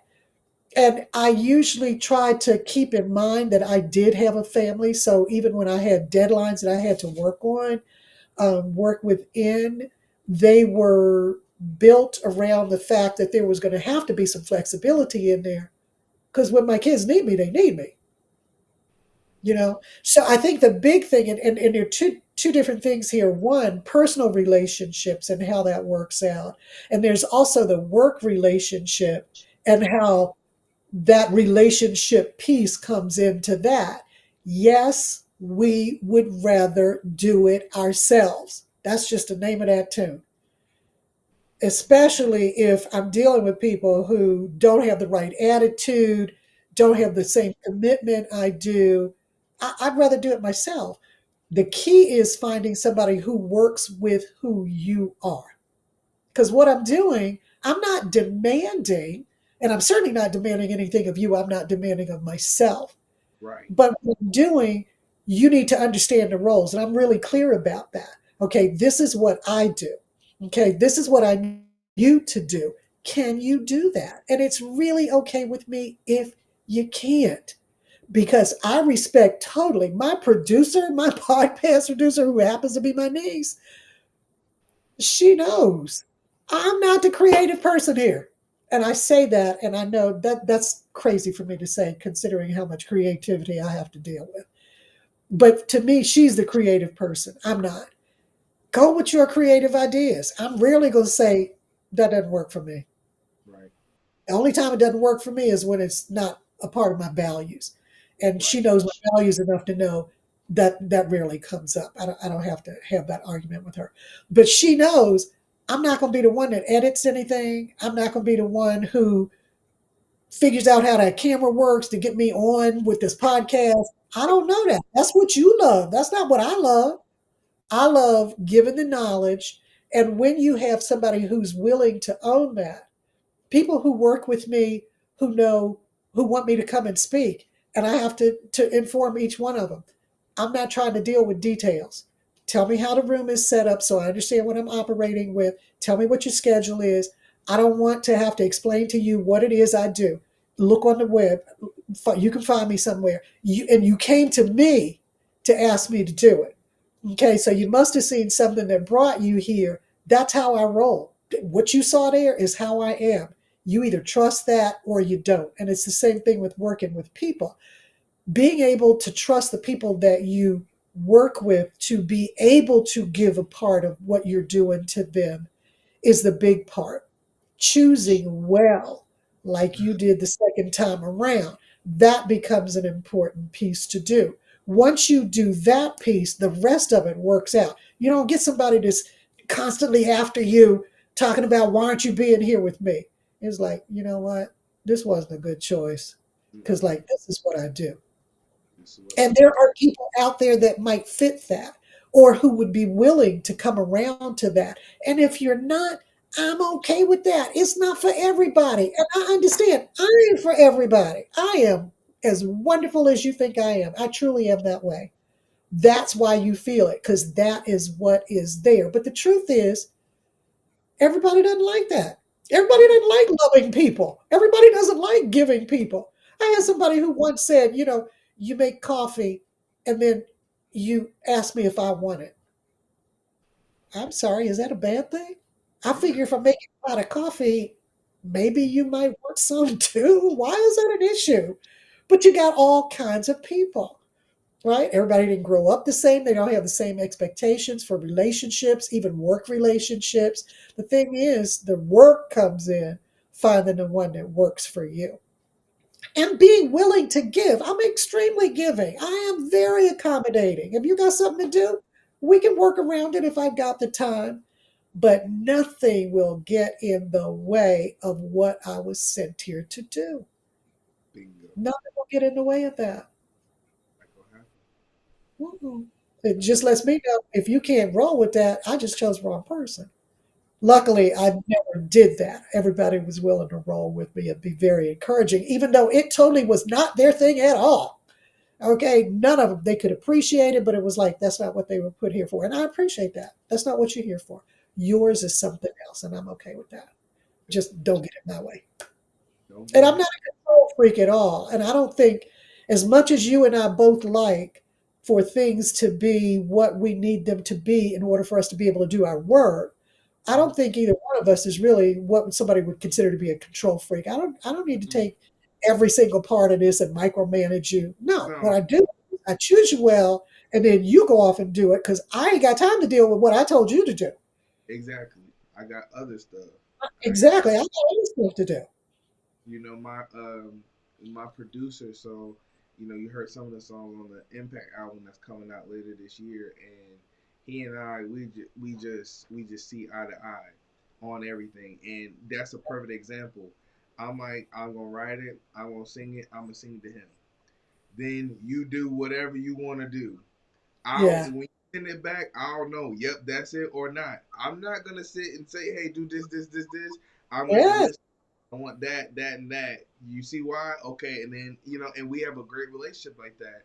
You Yeah. want to be around great people. You don't want to stymie people's creativity. But I do know what I want at the end of the day. Exactly. Exactly. When you send it back to me and it's right now, I'm gonna tell you that. I'm gonna You need tell to you know that that because this is going out under my name. on my So I'm name. sure it is what it is I need it to be. Hmm. But Yep. that's all part of the process. That's not micromanaging. And the truth is, you give them grace because you don't expect that they will get it perfect the first time you do it. So it's Right. like, this is a process. You do it, I can tweak it, we take it back. That tweak either works or it doesn't, or something else may be going wrong with it. That's all just part of the process. And I'm the same way. I tell him, coach me. If it's something you want me to do in a different key, do you like I'm Absolutely. gonna take that same constructive criticism is not bad. That's a sign of love to Absolutely. me. That I does want you grow. to now criticizing me being negative, that's something different. Oh, But yeah. constructive Absolutely. criticism, you should invite that because at the end of the day, you should want stuff to be right. Yeah. I just want it to Yeah. be right. I don't care how we get to right. As long as we get to right, I'm good. Yeah. Dr. Yeah. BA, I didn't know. Let me stop lying. I know we are both loquacious, so I knew it was a chance that I didn't know we was gonna go 3 hours. I thought very strongly an hour and a half, maybe two, but we are both very loquacious and we love each other and we love just being in each other's company. You have And been we get so much out of every time we talk. every time. Every time. Every time. Yep. I'm gonna definitely text you in the morning. I need to get see your schedule because I gotta come see you. I gotta come see you. So I'm gonna let you sleep tonight. But I just want to thank you for your time. Before we go, Please tell everybody where they can find you on on your podcast, where your Oh, books are sold, because we want to support you. We will be supporting you. I already winked at my wife, so just know, some books, some more sales is on the way. all right. Okay. I don't care about sales. I mean, buy it because I want you to know the information. But, I don't even look at those numbers because that's not why I put it out there. But if you want to reach me, I'll actually give you my email address, dawndba@gmail. I also have a website, a couple of websites, but I'll give you practicaldiversity.com, practical diversity, all one word.com, which is sort of my business end of things, my consulting and all that kind of stuff. And it has wonderful resources there for DEI stuff, which is still a thing. Yes, it Um, is. I also have the Quilted Heart Chats is the podcast. Don't you love that name and how it does not speak to what it is? Very It's all true. DEI, but it's Quilted Hard Chats. But we did it because of the name of the book, and it sort of came out of the book. Um, so Quilted Heart Chats for the podcast, and you can find them.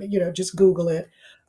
Amazon, just put my name in there, Dawn D. Bennett Alexander, and the books will come up. The first one I did, and they don't have to be read in order. Um, but the first one was the Wandering Quilt that sort of kind of sets it up, and you get to see what these books are like, and how enjoyable, I have to say, how enjoyable they are to read.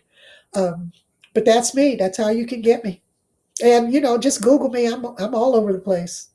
Oh, and let me tell you, if you Google her, she has her own Wikipedia page.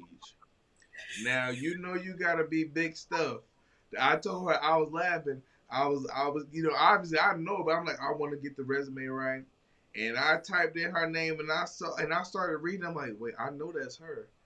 Oh my, I'm talking about she. Check out her Wikipedia page. We are in the presence of a paragon. We are in the presence of greatness. Thank you so much. I'm gonna text you in the morning. I love you, love you, love you, love you, love you so much. I'm gonna come and see you very soon. Within the next 2 weeks. I think you gotta go to New York, right, on Sunday. Is that this Yeah, Sunday? Okay. yeah. But I'm Okay. just going and coming. Okay. I'm a homebody. I want to be home. So Okay. So I'm gonna yeah. make sure within the next 2 weeks you are gonna physically receive my gift and my hug. So and I said Oh, it live, so I cannot lie. So I will see you in the next 2 weeks. Thank you so much for your time. I want to text you in the morning. thank Love you you. for the honor of having me here. Thank you so much. And thank you for the work you're doing, Dwight. I really, really appreciate what you're putting out into the world. That means everything to me. That's enough for me right there. That's enough for me to keep going. Thank you so much. I love you. Everybody, thank you so much for your time. We had people stay the whole 3 hours. That's the length of the Super Bowl. That's the length of Avatar. And they And this stayed for takes 3 hours. it away. Right, Yeah. on a school night. So I'm gonna let everybody go to bed. Love you so much. Thank you guys for tuning in. I'll see you next time. All right.